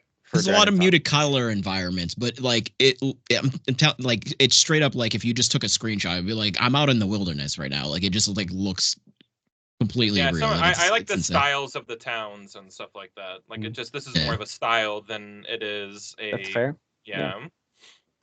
Won't bring it over, but Islands of Insight does have some creative visuals as actually parts of the puzzle. For example, you have these like glass mazes you have to go through that you have to really pay attention to where the openings and the walls are.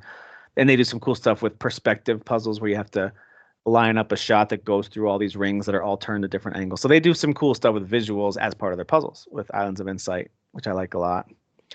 Bring over Like a Dragon. Like a Dragon, great visuals in that game. And a little scroll.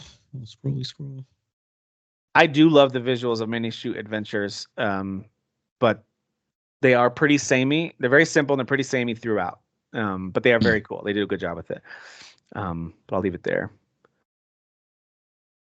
Any other ones? Rise of the Ronin, it has some impressive scenery, but I don't think it's overall the prettiest of games. You want to scroll down a little bit more? I think there's a few cut off. Satisfactory is a real surprisingly good looking game. I like the style of Shogun Showdown a lot, but these are games that I just kind of like to mention. Like, hey, these look really good, but they're not. Right. I don't think they're top, top 20, 25. Well, like that Lorelei, whatever game, like I've not played it at all, but I really think look good. The visual style of it is striking. Yeah. Tiny Glade does look really cool. Although I just played the demo of it, but the visuals in that, the little diorama that you're building, very cool. Yeah, it's just very chill. Very chill looking. Very chill. Yeah, I got nothing else. I think we got everything. These worthwhile. I mean, that puts us at 24 games. So yeah, that's easy. It's gonna be pretty easy to narrow that down to 20. It just means we gotta have 4 that don't make it over. That's gonna be pretty simple, I think. Last call for anything. Last call for anything in the recommended. Okay. I don't know. Kyle had to step away, so too bad, Kyle, if you have a last call. I will say Cat Quest 3 is actually, compared to the other two, is like noticeably like they put in a little bit more work in the visuals. It actually like looks really nice. It's still very cutesy, but like there is a notable visual bump in the quality from between, from 3 previous to the previous 2, but yeah, I feel the same way about Core Keeper. The visuals on that are actually really good, especially when they do lighting, because you have to light up areas, otherwise it's totally shadowed. And the way the lighting kind of moves based on if you're holding a torch or put up a torch or whatever. So so the lighting in that is pretty good. But all right, so that puts us at 24 games to narrow down to. Really, from here we can narrow down to 10. So we don't really need to do the narrow down to 20. Because that's just that's just being mean to 4 games. So we can just have these right here. Where's my little hand bears? All right, and so we basically need to bump 14 games down into our honorable mention area. That way we can have 10 to rank over here. So are there any that you view as a lock or that you'd like to nominate to go ahead and put in honorable mentions? Let's bump Dragon Ball. I just wanted to give it a shout out. Dragon Ball down into honorable mentions? Yeah, bump it. Okay. Let me see. I'm looking at these other ones. I feel like Prince of Persia's in that same boat where I really like the way it looks. I really like the way that game looks too, yeah. But I agree, yeah. I just don't think it's... I'm going to make sure I'm not contradicting my own list that I made earlier today. Hang on. Yeah, no, I actually have like tiers, and I have it in my second tier. It'd be like my number 9 overall favorite visuals of the year. So it's not like super high on my personal list. So yeah, Prince of Persia can go to honorable mentions. Are any of us, despite our acknowledgement that Senua's Saga Hellblade 2 is gorgeous, maybe technically the most impressive visually, maybe I would this year? I would be okay with calling it a lock, but if none of us care enough about the game and we're like, we don't care, we're not a Hellblade podcast, and we just want to bump it on that, I'm fine with that too. But like, I think objectively is one of the best looking games maybe ever.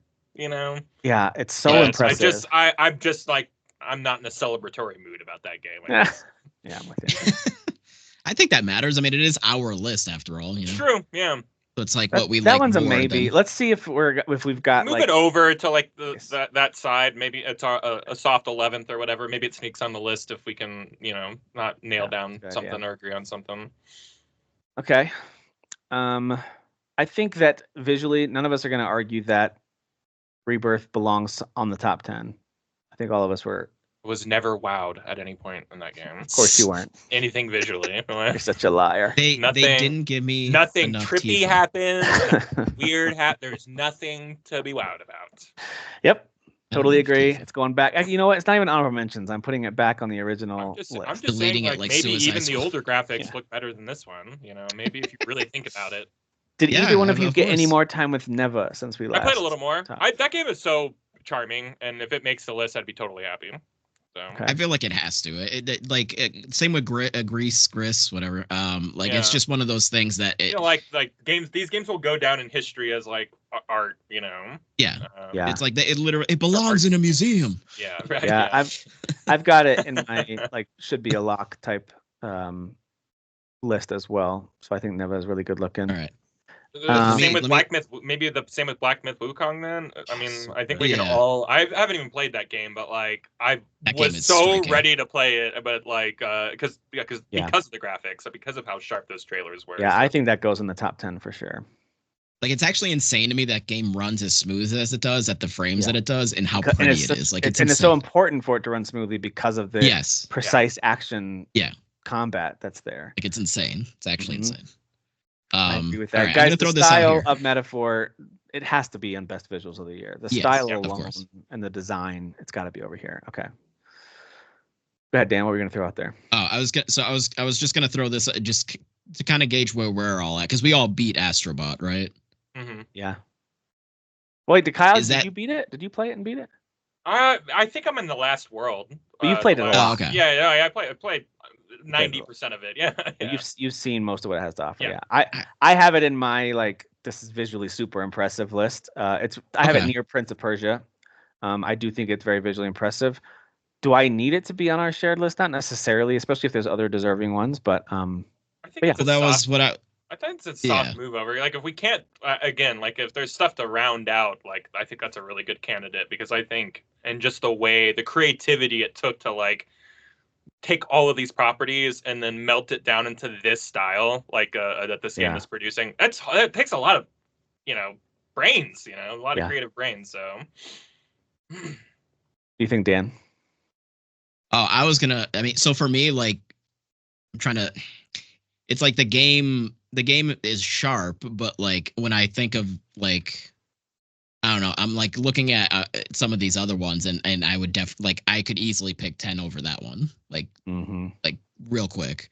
But it's it's not saying that the game's not ugly, you know what I mean? Yeah, so that's why I was kind of more impressed by. I was never wow, look at these graphics, but I was more impressed by physics and stuff like that in this game, which maybe that's part of the conversation, Also, I was thinking of certain levels, the large, small level, the snow level. It's definitely have a distinct style where it stands out in your brain, when you think about the wrapping tree and stuff like that. You're oh yeah, I mean, because it definitely has an impactful style. But I don't know, maybe I feel the same way. Maybe I can look at this. I don't know. When you get to some of the bonus levels that are homages to PlayStation stuff, and the styles there are remarkable, especially. But so it's definitely worth. It's alongside Hellblade 2 I would for now. Yeah, maybe I choose that over Hellblade. I know. Again, I don't. Which might be sacrilege to people who. I don't know. I did objectively. Yeah, I'm on record. Objectively, it's probably the best looking game here. I just don't care. I'm sorry. Sorry, Senua. I don't hear care. All right, I'm gonna move Frostpunk 2 down to honorable mentions. It's really a cool looking game. It's got great style. I highly recommend people giving that one a look. And I'll do the same thing with Echoes of Wisdom. I think it is. I think it's very charming. That style alone is super charming, right? And then the gameplay matches up with it so well. So they did a really good job with the visuals in that game. I think Unicorn Overlord's a lock. I think it is. I don't know. Dan, do you have an opinion on that one? I think that's at least two of us. I feel well because I haven't played the game, but obviously I've seen it, and I love that style. I was gonna say kind of similar. I mean, it's not the same style, but I feel the same energy about that and Visions of Mana, where it's just like it's really like excellent stylized visuals. Like what it's going for, which is not realistic or hyper realistic. Like it's going for the stylized thing, the anime thing, whatever you want to call it, and like let's look it up real quick. Like Visions of Mana is like. It's a very sharp looking game. Yeah, like it actually makes me angry that not more people didn't play this game. Is this a screenshot from that game for real? Yeah, that's for real. What it looks like. Yeah. All right, like this game is unbelievably Yeah, I feel like they could both be on there. To be honest, I think Visions of Mana and Unicorn Overload, maybe they're in the same like realm of being stylistic, but like they're doing different stuff, Yeah, because like Unicorn Overload is more flat. It's like it's hand drawn flat. Yeah. Like this has like a 3D cell shaded kind of thing to it. Absolutely, I totally agree. Look at some of these screenshots. These are crazy. Yeah, it's how sad that team got like shut down already. Right? Like the week that it like launched or whatever. Yeah. Yeah, it's disgusting. Same. It's disgusting. Well, cool. This game is I love the way that looks. All right. That's got to be on there. I think Nine Souls can go in the honorable mentions, but it's got great style, really cool look and feel. And again, that matches up very much with the way the game plays as well. But I think it's honorable mention material, personally. I would be pushing harder for Mullet Mad Jack over Nine Souls, but I'm also willing to let some of these like goofy, hyper visual games go as well. Nine Souls is actually pretty gorgeous too. Yeah. It's got those defined black lines. Yeah, so I played it through the first couple of bosses, and I think it looks amazing. It reminds me of Sundered sometimes. I love that game too. Kind of color palette, yeah. Great color palette. It reminds me of Demon Slayer, actually, Kyle. Just not at the black lines not being as thick, but like it has that like sharp. Yeah. Yeah, it has that like distinct like the black line defining all the kind of like outlines of everything. Like what was the other one? Let's look at. I want people to see Mullet Mad Jack. I want people to see Mullet Mad Jack. Okay, like I want them to see this. Like in motion, it's really impressive. Like and it goes so fast. You kicking guys into fans and like stuff. Even that, like click just the guy there. Like from the cutscene or something like that, Oh, like, so you can see what the guy looks like. Yeah. Like just that, like art style is just like, I just love it. I don't know what it is about it. It's so vibrant and stupid. A couple more down with like the robot who's like getting like something ripped out of him. One more over. Yeah, like that's just nuts. Like that's just weird. Yeah.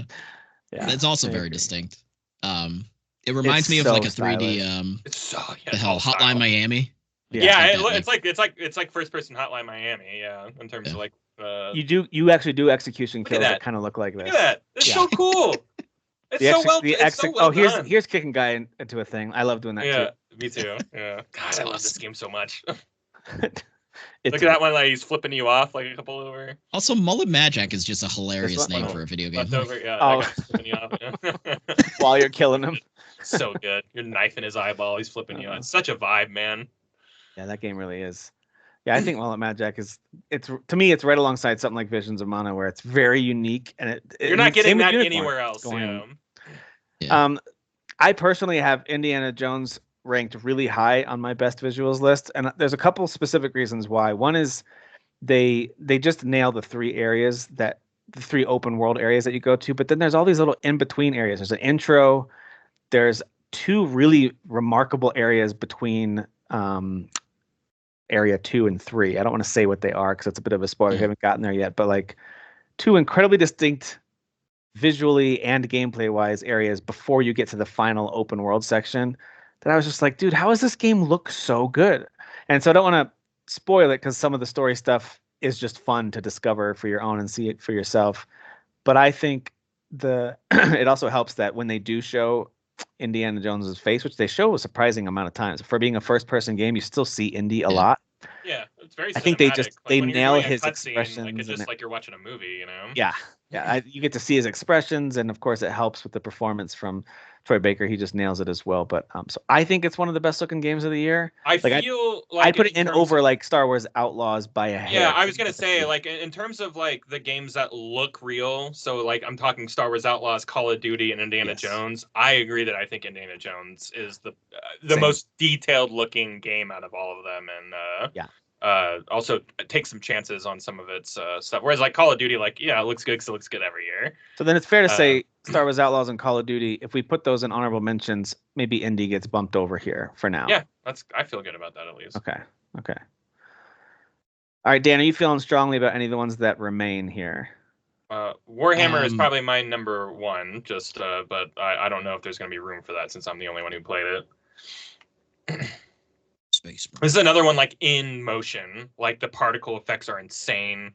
The amount of people, the amount of things that are on screen is insane.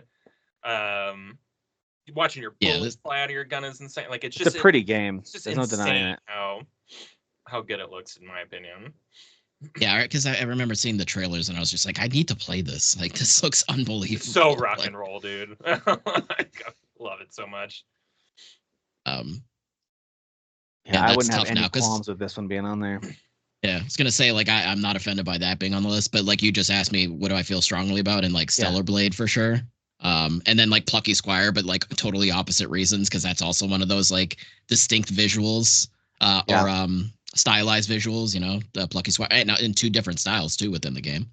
I love the visuals of Plucky Squire. Like to me, I put that in over stuff like Banishers, over stuff like, and it's only because I've seen gameplay of it. I haven't played it myself. Dragon's Dogma for sure, maybe even Dragon Age, but I don't want to kick other things off. Yeah, I got my one on there, so I'm ready to let Dragon Age go, even though I think that game has the best looking vistas in any game. And what I mean by that is like the background. Like you're never gonna go there. You're never gonna go there. But like the backgrounds are just like jaw dropping. But I feel like I can let that one go for in lieu of Warhammer or something like that. Same with Like a Dragon. Like I'm backing Warhammer. Like I can let Like a Dragon go. What you're saying about Dragon Age reminds me a little bit of my experience with Banishers, where like it's got great character design, really good monster design, but then it's really about like you'll hit these moments where you're like, holy cow, look at this view. Yeah, there are so many times. I bet Banishers is just like this too, where like you go into a new town or a new area and you're just like, oh my god. Yeah, it's exactly that. Yeah, so Banishers has that too, but those are both, I think, really solid honorable mentions that are just up against some really good looking games that are hard to argue with. Is it fair, based on what we said about Dragon's Dogma, that it's got some good moments, but maybe not top 10 for this year? Or what do you think? Do you want either one of you want to fight for that one? How do you feel, Dan? I feel more strongly about Stellar Blade because Stellar Blade just has some really fun sci-fi stuff. Stellar Blade, I think Stellar Blade has better ideas visually than I played like the opening 2 or 3 hours, and I think Stellar Blade is a beautiful game. Yeah. Like the particle effects. Well, and it's just the enemy design and enemy design. If all of that counts when you're talking about this thing that I'm looking at makes me feel good, I think Stellar Blade is definitely. I think we have to argue through Plucky Squire and Space Marine 2, and we have to consider what we're doing with these two guys too, Astrobot and Hellblade. So I think it sounds like Nine Souls, Dragon's Dogma 2, and Like a Dragon are all hitting the honorable mention list for visuals. Okay. Is that okay? Are we on board with that? Dragon's Dogma 2, best looking food ever in any video game, period. You need a best looking food category, Tim? I'm just saying. Maybe in the future. Yes. Yeah. I think that Monster Hunter actually usually has some pretty good looking food too. It does, yeah. Yes, Dragon's Dogma 2, they actually cooked this in like real, and they like just shot like it is real meat. Like so, it's awesome. kind of a cheat, Yeah. And the developers got to eat that meat after it was all said and done. So like these things sounds great. Yeah, it was a good day for them. That's a great job. All right, so then that means we've got got a few too many. So based on what we've said about Astrobot and Hellblade, those might be easy ones to bump over to honorable mentions. I think everything else we all feel pretty strongly about. Some combination of us feel really strongly about. So great visuals for Hellblade, of course, industry changing in some ways. And then Astrobot, the creativity and charm is just off the charts, but they're honorable mentions for this year, for our shared list. When it comes to Astrobot, I'm more thinking gameplay than the visuals. Like that matters more, and like what is higher on the list of like. I agree with you there. Like scoring it higher. So I just organized them alphabetically so you guys can see. And when I talk about physics, that's more gameplay than you know what I mean. So it's like when I say the physics stood out to me, like that's a gameplay thing to me. So that puts us at one game needing to be moved off of our top 10 here between Rebirth, Neva, Wukong, Metaphor, Unicorn, Visions, Mullet Mad Jack, Indiana Jones, Stellar Blade, Plucky Squire, and Space Marine 2. We haven't really talked much about Plucky Squire. Now, I moved it over because, Dan, you mentioned it, and I was like, dude, the visuals on this are insane. They're so good. And they are. They're very creative. You go from storybook to real world, and it's very impressive. So I do have it on my, and I made a quick top 10 of this. But to be fair, I have it behind even something like Astrobot. I put just above Plucky Squire because I love the visuals of Astrobot, just a hair above it.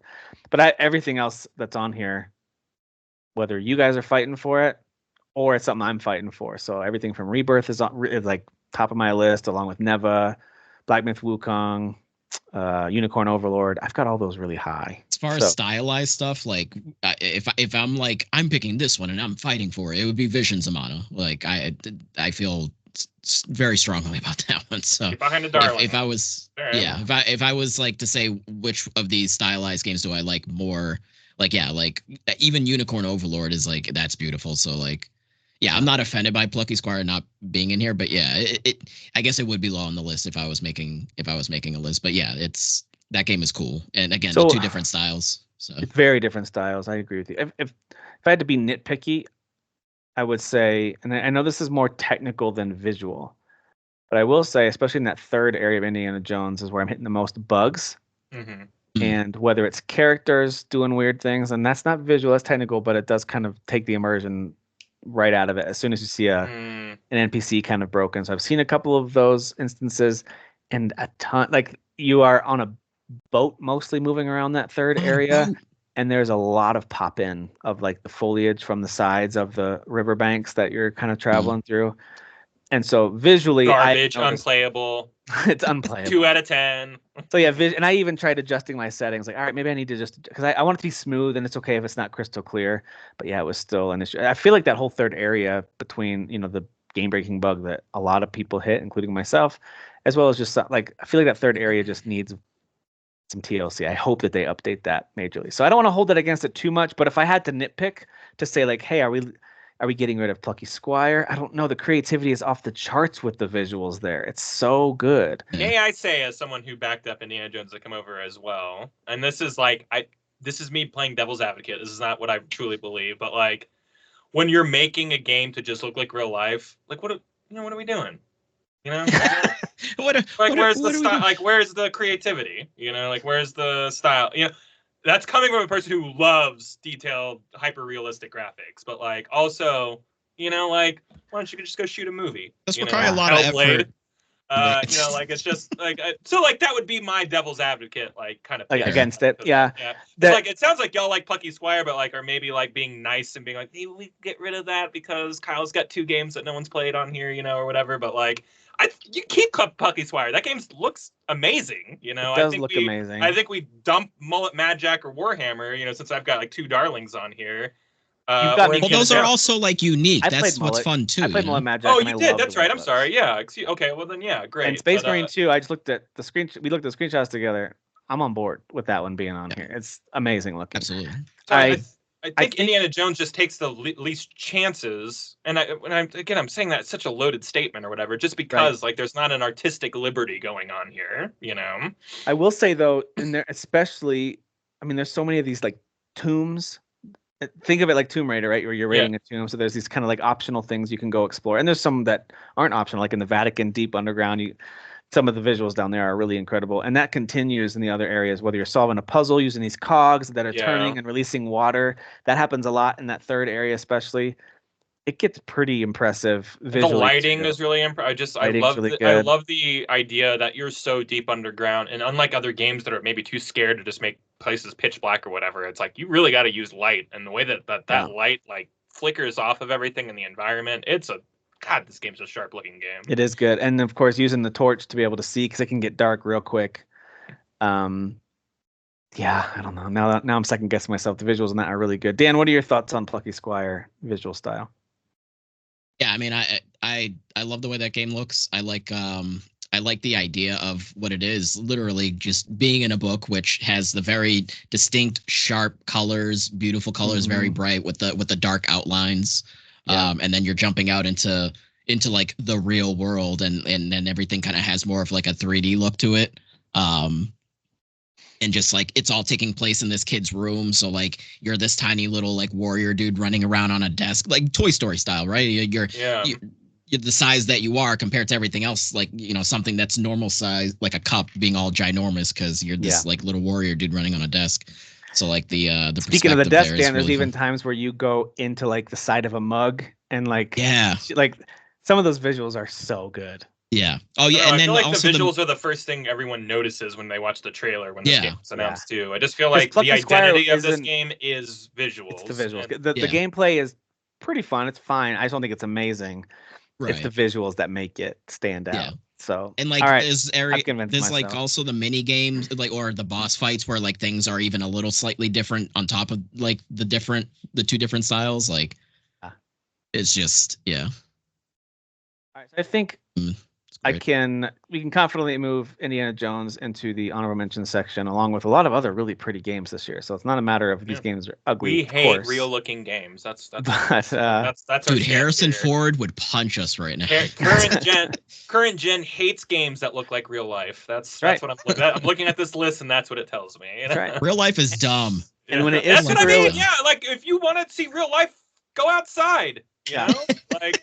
Just go outside. The graphics are great out there, man. You know, but like when I'm playing a game, I want someone to like choose a definitive, like this is what my game looks like, and it's not everyday life. You know, like it's. Although I will say this, if Red Dead Redemption 2 were up, I'd pick that one. So. Oh, same here. Yeah, I'd go against everything you just said. My stance on this is flimsy at best. You know, like it is wishy-washy and flimsy. So yeah, I was gonna say basically what we're saying holds no weight or water. We're just nothing anybody. But you know what? If you look at stuff like Rebirth, Black Myth Wukong, Stellar Blade to an extent, even Space Marine to an extent, those to me capture elements of realism in the characters' faces and things like that, or in like the environments, maybe like with the foliage and the trees and the ground and the cliffs.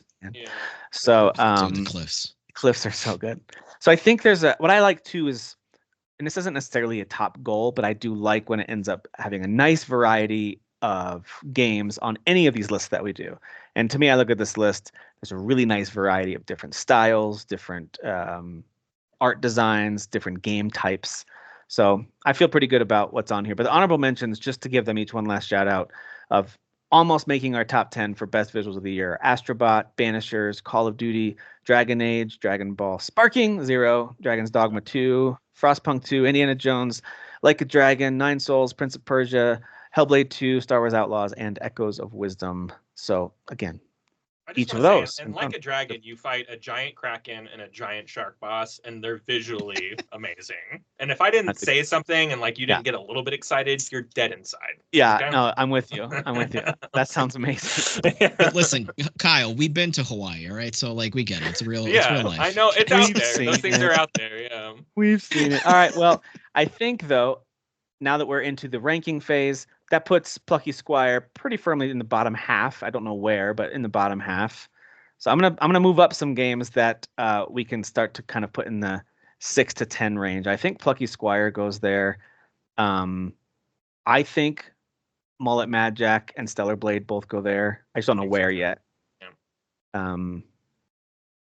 Dan? What's your response to those? Do you think that's accurate based on what's here? It's tough. There's a lot of again, this is what's tough about having all the different styles. Once we actually start getting to the nitty gritty, it's like I think Space Marine 2 goes in the bottom half too. I just don't know where. I think so too. Yeah. Could be at the top. That game is gorgeous, man. It is, yeah, but it's where where we're at. It's also oppressive, like it's also like gothic and bloody and It sounds wonderful, Kyle. I love it, yeah, but I'm just saying, like it's not, maybe it's not the vibe all the time. It's not an everyday vibe, It sounds beautiful. Yeah, so I mean, as I'm looking at the other ones, the only other one that, again, the way we often do this is which games have multiple support behind it. Like, yeah, this is one of the best visual games. So that would put Visions of Mana right alongside Space Marine 2, just in terms of like, we all agree it's gorgeous based on screenshots. Yeah. Really, Dan's the only one to put a lot of time into it, right? Or Kyle, did you play it for a little what now? I didn't play it at all, but Okay. like I'm ready to vote that game very high. Yeah, so I think this is our bottom 5. I just don't know what the order is yet. I think this is our top 5 of Rebirth, Neva, Wukong, Metaphor, and Unicorn. I don't know. What do you think about that? Either one of you. If Visions of Mana is in the lower 5, I would put it at the top of that lower 5. That's what I feel. It's about gorgeous. That. I didn't know that game looked that good. Even just those few screenshots, it looked that. I mean, comparing, because again, to me, like it's like similar Unicorn Overlord and Visions of Mana. I put Visions of Mana above it. Mm-hmm. Here, let's pull up some of those visuals here. Trying to think of the other stylized games on the list. So of course, with Unicorn, right? Yeah, it is Vanillaware. So with Unicorn Overlord, games are gorgeous. You've got this map which has a cool 2D, HD style to it with the focus, the level of detail with the pixel art is really cool. And then of course, when you get into the fights, click that one. It's not only really crystal clear, but it's animated so beautifully. Like you were talking about Space Marine 2, it's animated wonderfully. In a game that's like, hey, do you want to skip this fight? I was like, no. Every time I was like, what are you, crazy? Like, I want to see it in motion. Yeah, it's a good looking game. It really is. I mean, Vanillaware always their style is always so great. It's another one where it's like, they always come out with like a good style. Sometimes their character designs are always really. I mean, obviously sometimes they go a little overboard with the they reeled it back in this time around. The proportions can get a little crazy sometimes, we'll say. Yeah, a little bit. That is very true. But that's not a problem with this game. I feel like this game it's very good. This is another one where it's like, I was kind of talking about how Dragon's Dogma 2 is a really cool way of Japan looking at medieval fantasy, but this is a way cooler way of looking at Japan looking at medieval European fantasy. It's way more stylistic and everything. So yeah. All right, so Dan, let me ask you, what's your gut on kind of bottom 3 based on everything we've said, the screenshots that we looked at together? What do you think probably goes in the bottom 3, maybe? The bottom 3? Yeah, so like it's probably not going to be stuff like Visions of Mana. Probably not going to be. Well, I don't want to say anything. I mean, these 5 probably. So maybe these 6 right here would not be in the bottom 3. These are going to be above that. So then, what do you think would be in the bottom 3 if you had to, based on what we've said too, like trying to take into account what we've said? I wonder if Plucky Squire sits at the bottom just because it barely made it. I would put it above Mullet Mad Jack, although I love the style and wouldn't be mad about it. And since I'm the Warhammer guy here, I would say that I think I like the look of Stellar Blade more, like in terms of just like its than Space Marine visual chances. Yeah. Warhammer I've been playing since the 80s, or it's been around since the 80s. I've been playing since the 90s, so it's like it's not really doing a lot of new. It's had this look forever. Yeah. Not to like take it away from it or anything like that. Where Stellar Blade, like there's lots of stuff I saw in like the first 4 or 5 hours of that game. I've never seen before. Yeah. Yeah. I think I would squeeze Warhammer in between Mullet Jack and Stellar Blade, and then that would be the order that I would have it at. Oh, okay. And then Plucky Squire at the top of those 4. So Plucky Squire would be 10, basically. Oh, okay. I got you. Yeah. Because I mean, again, like Warhammer. I forgot how gorgeous Warhammer is. Like. Yeah, so Plucky Squire at 10 makes the most sense because it barely made the cut. But boy, is it a pretty game. Mullet Mad Jack has style oozing out of every opening in that game. It's crazy. Yeah. The orifices, all the orifices. Every orifice has style everywhere. And then Space Marine 2 is, as we just looked at, and I got to see it in motion. I haven't ever seen it. I'm really glad y'all are smitten by that game. I thought I was going to be like, it's good. Like, it's a pretty game. And then I forgot, Kyle. Like, I saw the trailers and I was like, dude, how is this even possible? Like, don't get me wrong. Those pictures we looked at are great, but like in motion, there were plenty of times, those moments you're talking about where you like stop and you go, oh my God. Many times. The amount, the scale, like the sense of scale in that game is like it'll pull out and you'll see like ships battling in orbit and like a horde of monsters coming at you. Like it's absolutely insane in motion. I love that though. That's awesome. So I think that's, again, based on what we're all saying about each of these games and to the level of support that each of them have.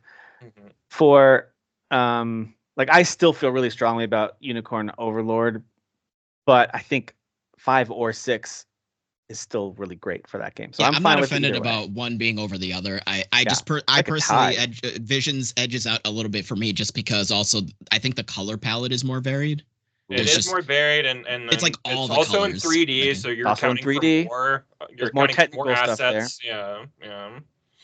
But Unicorn Overlord, yeah, Vanillaware, like they don't miss when it comes to the look of their characters. I was following that game very closely, and you just pulled up pictures of vistas I'd never seen before. I was just like, holy shit. Well, it's like it's super varied. I mean, I'm not that far into the game, but I've seen enough people like stream the game where I've seen like quite a few areas, and there's snowy areas, and then there's just like the green fields and like mountain areas and volcano-y area. Like there's just like all of the different elements and stuff. So that's also what plays into the mana games, right? Is all like the elements and different areas pertaining to those elements. So. Yep. All right, Dan, I'm gonna buy this game when it goes on sale on PC. So am I. Excellent. I played the first game and I thought it was okay. I liked it, but this game is so much prettier looking. Like I know it's kind of the same style. They just went further, way further, way darker. Was it Trials? Was the last one they made before this? Yeah. Oh, the remake.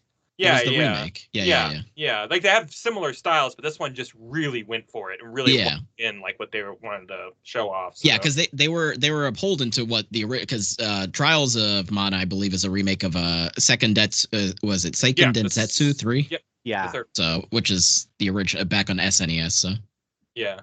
Now, Kyle, I was asking Dan what he thinks. Do you think, number one, this bottom 4, do you think it's correct based on what we said, and also? Do any of these belong above the ones that I've kind of I made some assumptions here about that feels good. No, I feel like that 7 through 10 looks good to me. Okay, so you think these 6 are the top 6 in some way, shape, or form? Yeah. These are not ordered yet, by the way. I don't have really these ordered at all. Grossed out by what we're about to do here. What we're gonna have to do, like comparing all these games. Yeah, like it totally unsettles me in a way. I know. What's the better looking game, Neva or Metaphor Phantasm? Yeah, how do you the game? How do you compare that? One game has style, the other game has style. Right. Has style. So of course, if any of you haven't seen, here's just an example of like monster design is bonkers. It's Tim, you think that one's out of control? Like the first boss, right, Kyle? The egg. Yeah. The egg, like, dude, what the actual that fuck guy right is there? that? Yeah, like, that guy what? Right there. This one? There he is, baby. You need to see it in motion, Tim. It's absurd. It's absurd. It's absurd. I'm not seeing it on this list here, but like if you look at like Tim, there are moments in the game where it's like, hey, here's a point of interest here. Let's pull off the road and like take in the sights. Every single one of those moments, it should be in a museum. Oh, so yeah. Beautiful. Yeah. And I'm unfortunately not seeing any of those pictures here, and I wouldn't even know how to search for that. So one of the things I like too, and I don't know if it carries over through all the game. You guys have both finished it, but as you see here, for example, in the background, this game doesn't really seem to me that it takes any shortcuts on the environments, but maybe it does. Maybe you guys have noticed that.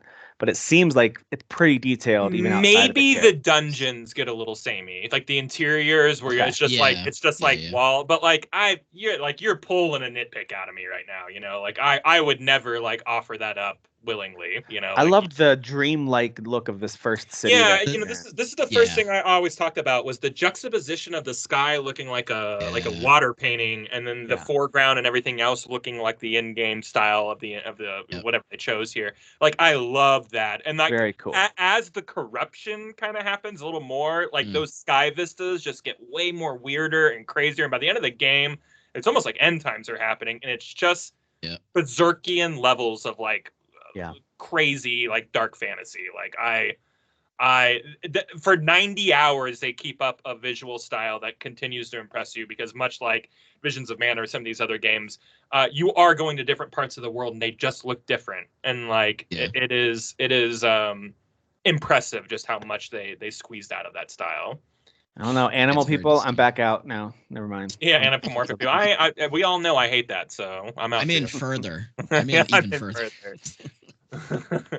Yeah, of course, the style in Visions of Mana is stunning. And I like what you're saying about the color palette too there, Dan. I totally agree with that. It's just every screenshot of that game, it's just like my eyes are just absorbing all of these playing colors. it on PlayStation? What are you playing it on? Yeah. Look at these cliffs. Look at these cliffs back here. Some nice icy cliffs. Some good glacial textures there. So since I haven't played a lot of either one of these games, I don't have a super strong opinion, but I wanted to bring up both of those because there's some similarities. There's some similarities in the anime approach of these compared to really any of the rest of them that are here. That the only two that have some comparison, in my opinion. Like, what's better for you, Dan? Like, do you like Visions more or Metaphor more? Like, and when you're looking at it, Yeah. That's tough. Because there's so much one's a dark fantasy and one's a bright fantasy. So. If they were 1 and 2, which one would win? If you had to pick, if for some reason those are the final two, which one would you put at number 1? I'm curious. I feel like Metaphor is more unique, and I feel like that matters slightly more. Well, and my argument would be for that is that like it doesn't stop at like the worlds; it's the menus are stylized. Oh, sure, it's the post. Fight, transitions are stylized. It's when you go into to look at like the different archetypes or whatever, like it's style, like it's just the whole. They thought of everything and they wanted to bring art to everything, and like I'm sure Visions of Mana just has like standard JRPG like menus and stuff like that. Like that's not a knock against it. It's just that would put these two in this order at least, because I agree with that. I actually think Metaphor I would give the edge because I've played it a little bit. I love, and by the way, it's another thing in motion. Everything's screenshots help, but in motion, playing it, controlling it makes a world of difference. So I haven't done that with Visions. I would even argue that Visions of Mana may look better in stills against some of these other games, maybe most of them even. You might be right.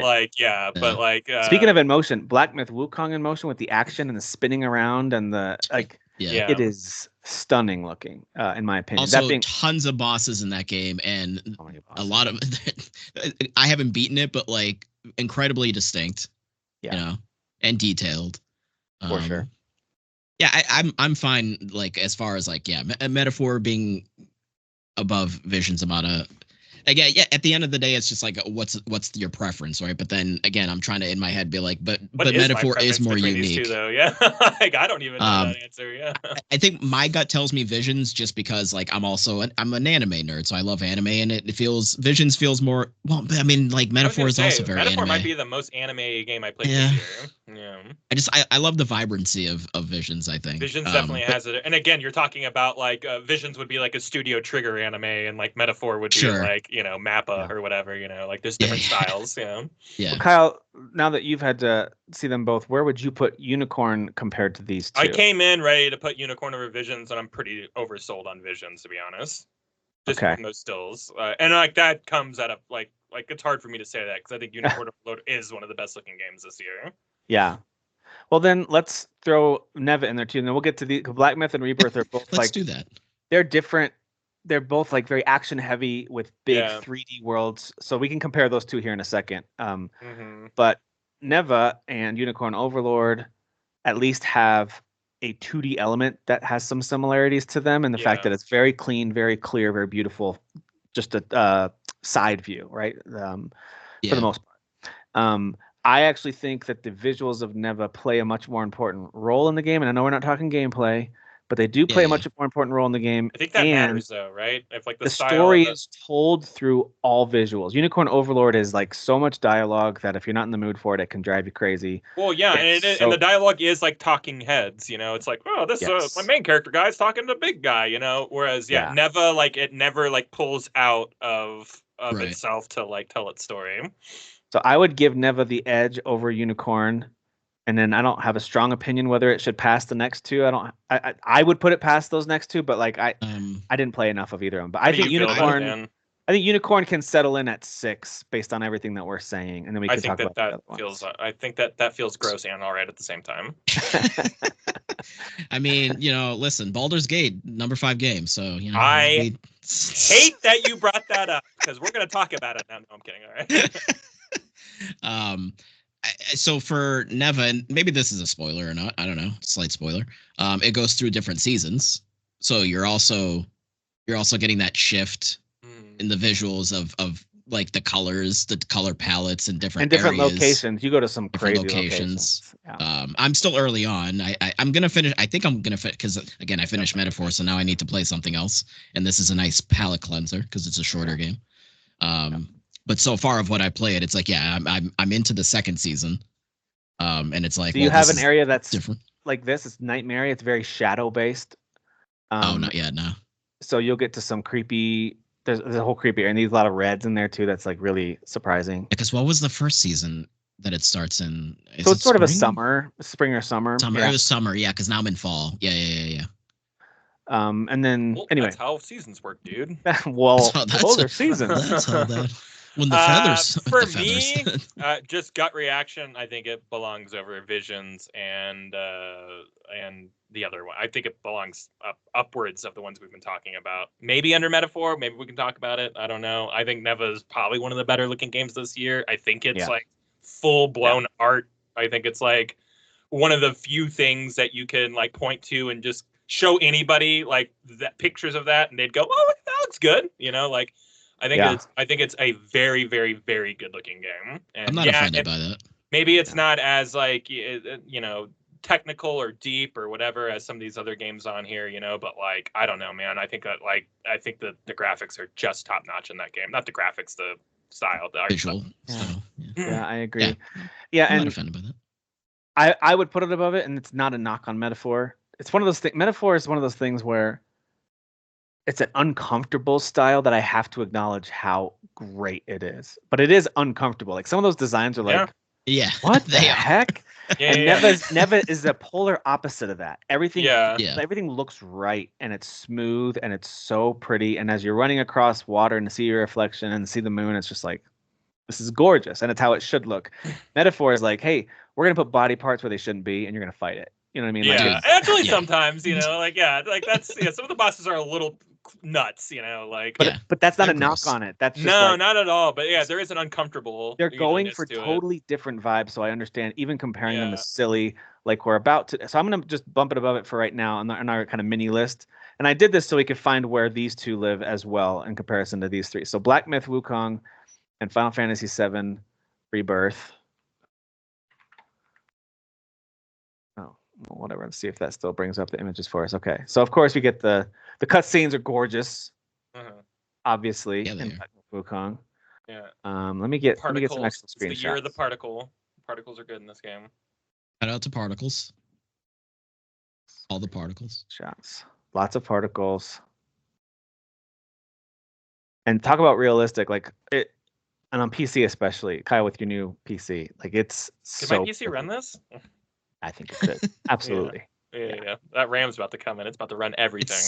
You have NVIDIA, so you use DLSS and it'll run really smooth as well. These two games being at the top is like there's actually kind of a lot of similarities because they're both going for like that hyper sharp, like real, like detailed clear, but like fantastical. But they're also fantastical. Look at the blur, like even the blur and the out of focus when you're moving. You move fast. In this game too, so a lot of fast moving. A lot of massive. China, can you put this game on sale already? Like, y'all are crazy. Like, this is insane. No.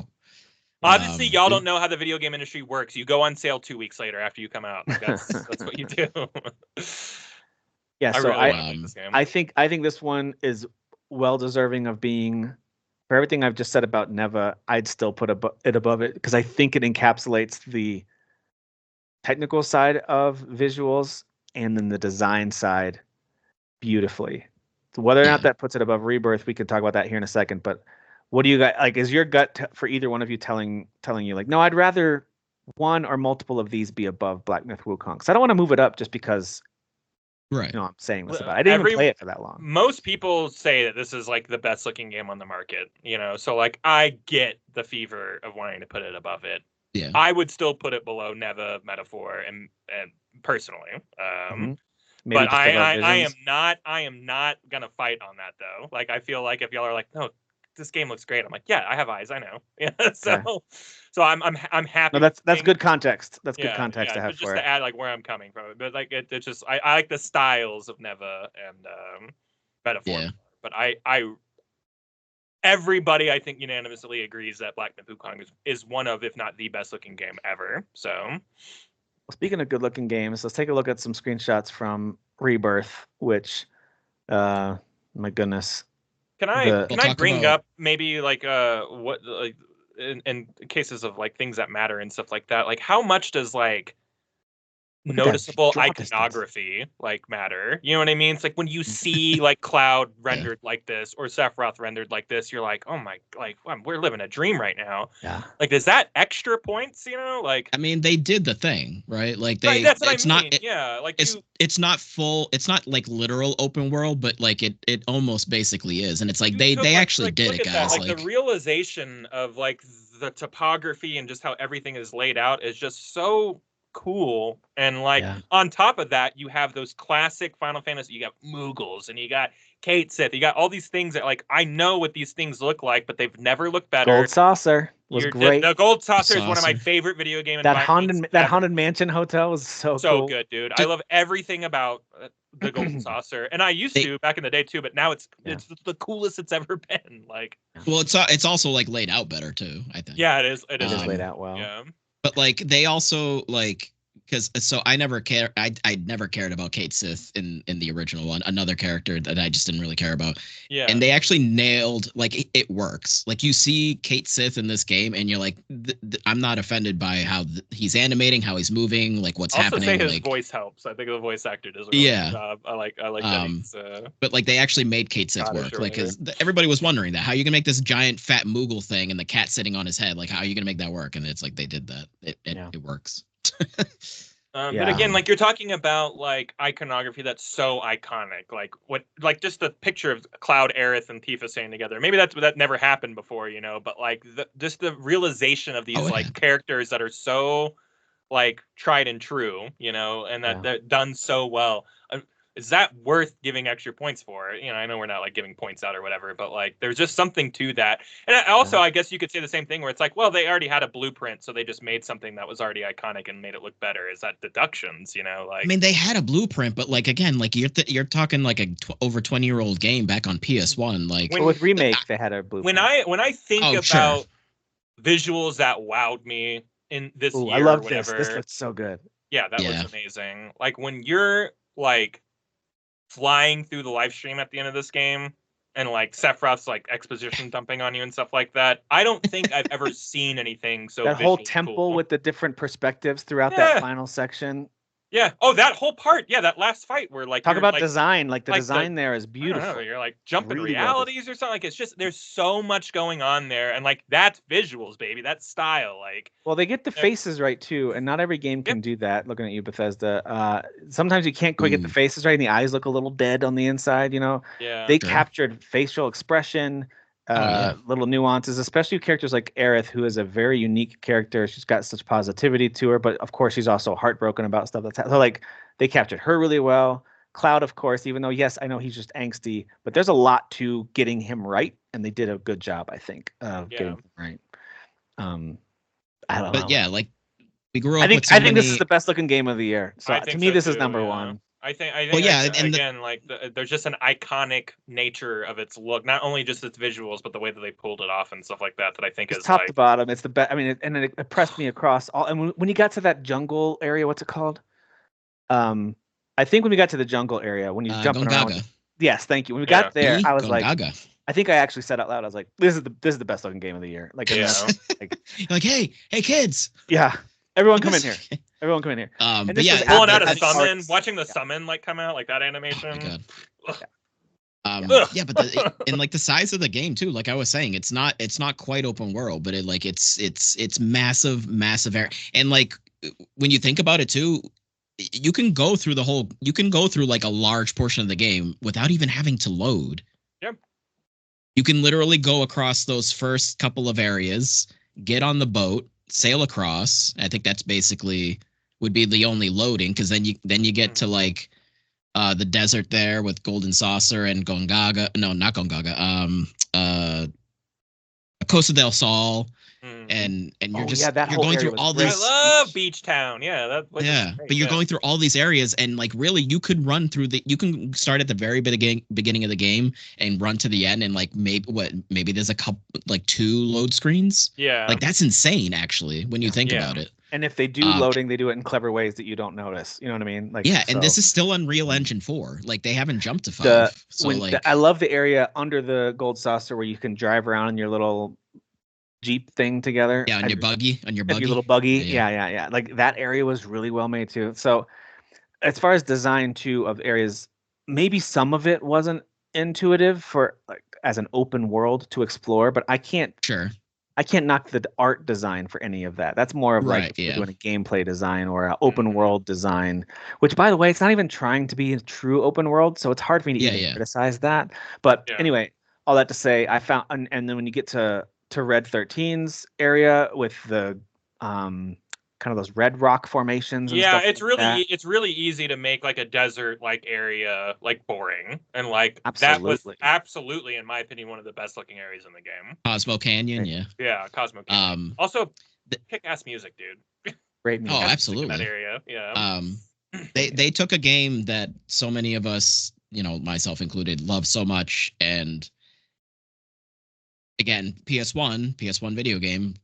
Visually, some wonkiness. There's some. I mean, I've said before, I love Final Fantasy. It's my favorite video game of all time. Not even just Final Fantasy. That game's kind of ugly. It's a kind of ugly game. Well, it is now. Back then it ugly. Yeah, it's absolutely not a looker. Yeah. Everyone's hands are triangles. It's just they're just flat nubs. Like, what is that? And they took all of, like you said, the iconography, all these locations that we remember in our brains, but like pre-rendered backgrounds and things. Pre-rendered backgrounds in your head, so you get an idea of what everything looks like. But for them to have the audacity to bring it so much to life is insane. And like in a fully 3D, the levels of nailing it that transpired is crazy. Yeah, for whatever it's worth, not that it really matters what my personal picks are for things. This is the one category that I pretty quickly put Rebirth at the very top, and then everything else kind of fell in place after it. Because I just tried to go off gut feeling. Like, what's the best looking game you played this year that just knocked your socks off every time? It was Rebirth. And a lot of these other ones looked really good. Black Myth, I was like, whoa, this is incredible. Like all these other ones we talked about, love the style. But I just think Rebirth, start to finish, visually impeccable. I can't even like. Well, even like when you're in the cave area and you're like talking to that other like dead like civilization or whatever, like all that looked great, like just I don't know if there's a single area where I was just like boring, like like everything stood out. There's no boring area. There's nothing that if you see anything in that game, you're like, this is boring. I'm like, you're a piece of shit and you're a liar. So even though it's not an open world game, they gave attention to these open areas as if it were a Rockstar or CD Projekt Red open world enough. Yeah, they're open air, like they're hubs or whatever. But that's impressive. That's really impressive. So I think Rebirth is our number 1 game. I think Visions of Mana is number 5 based on everything we've said. I just want to get your guys' last feeling on the ordering of these 3 of Neva, Metaphor, and Black Myth. I do think Visions is number 5. Oops, I deleted it. I think you can put Visions at a firm 5. Yeah. I'm fine with how that's laid out. Because we talked about Neva with the artwork and how it really is the art, and it is the story. The visuals are the story. You're trying to push back against the darkness. Like, there's no dialogue. I mean, she says Neva every once in a while, but like, there's no dialogue. It's telling a totally visual story. So yeah. And then I don't have a strong opinion about Metaphor over Black Myth. I think just the amount of time you guys put. I kind of gave my, but I'd like to hear what Dan has to say about like Black Myth against Metaphor and Neva and Metaphor, and I kind of gave my stance on it already. Yeah, that one's tough too, because like I think Wukong also does have a lot of distinct, because I mean that story for Journey to the West or whatever, there's obviously a lot of wacky stuff that goes on there. Some very one of the characters that I was trying not to mention it initially back before, when you get to the second main area, there's like this guy that you meet. I don't know if you guys care if I mention it, but I've read the story, so if it's from the actual story, great. If it's not, whatever. I'm pretty sure it is. I'm not gonna remember. But he's like a headless dude, but like he has this unique uniquely Chinese instrument. I know it has a name to it. I just forget what it's called. But like the string way instrument. He's like, yeah. And he's just singing in this very like unique and like kind of like interesting way. But like it's just like it's just you meet him like right when you get to that second area. He's just like missing a head and he's just strumming away, and it just makes sense. You're like, yeah, that's fine. This is just this headless guy just strumming away, just hanging out in this world. Is what you're saying. That goes to the top. Yeah, headless guy. He's better than Sephiroth. Absolutely. Yeah, there's also just some wacky stuff like that in that game. But yeah, I mean, Metaphor I've played front to back, and like from front to back, it's unique. It never stops being unique. So, I haven't finished Wukong, but you know. So based on everything we've said, does this order fit? Do you guys think with our conversation with Final Fantasy, then Neva, then Metaphor, then Black Myth? I feel good about that. Yeah. Okay. Yeah. We'll move those into the top spot. We'll move our honorable mentions over so they're all part of the same list. A lot of good-looking games this year. Number 10, we have Plucky Squire. Number 9 is Mullet Mad Jack. 8 is Warhammer 40K Space Marine 2. Number 7 is Stellar Blade. Number 6 is Unicorn Overlord. Number 5 is Visions of Mana. Number 4 is Black Myth Wukong. Number 3 is Metaphor Refantasio. 2 is Neva. And number 1, best-looking game of the year, Final Fantasy VII Rebirth.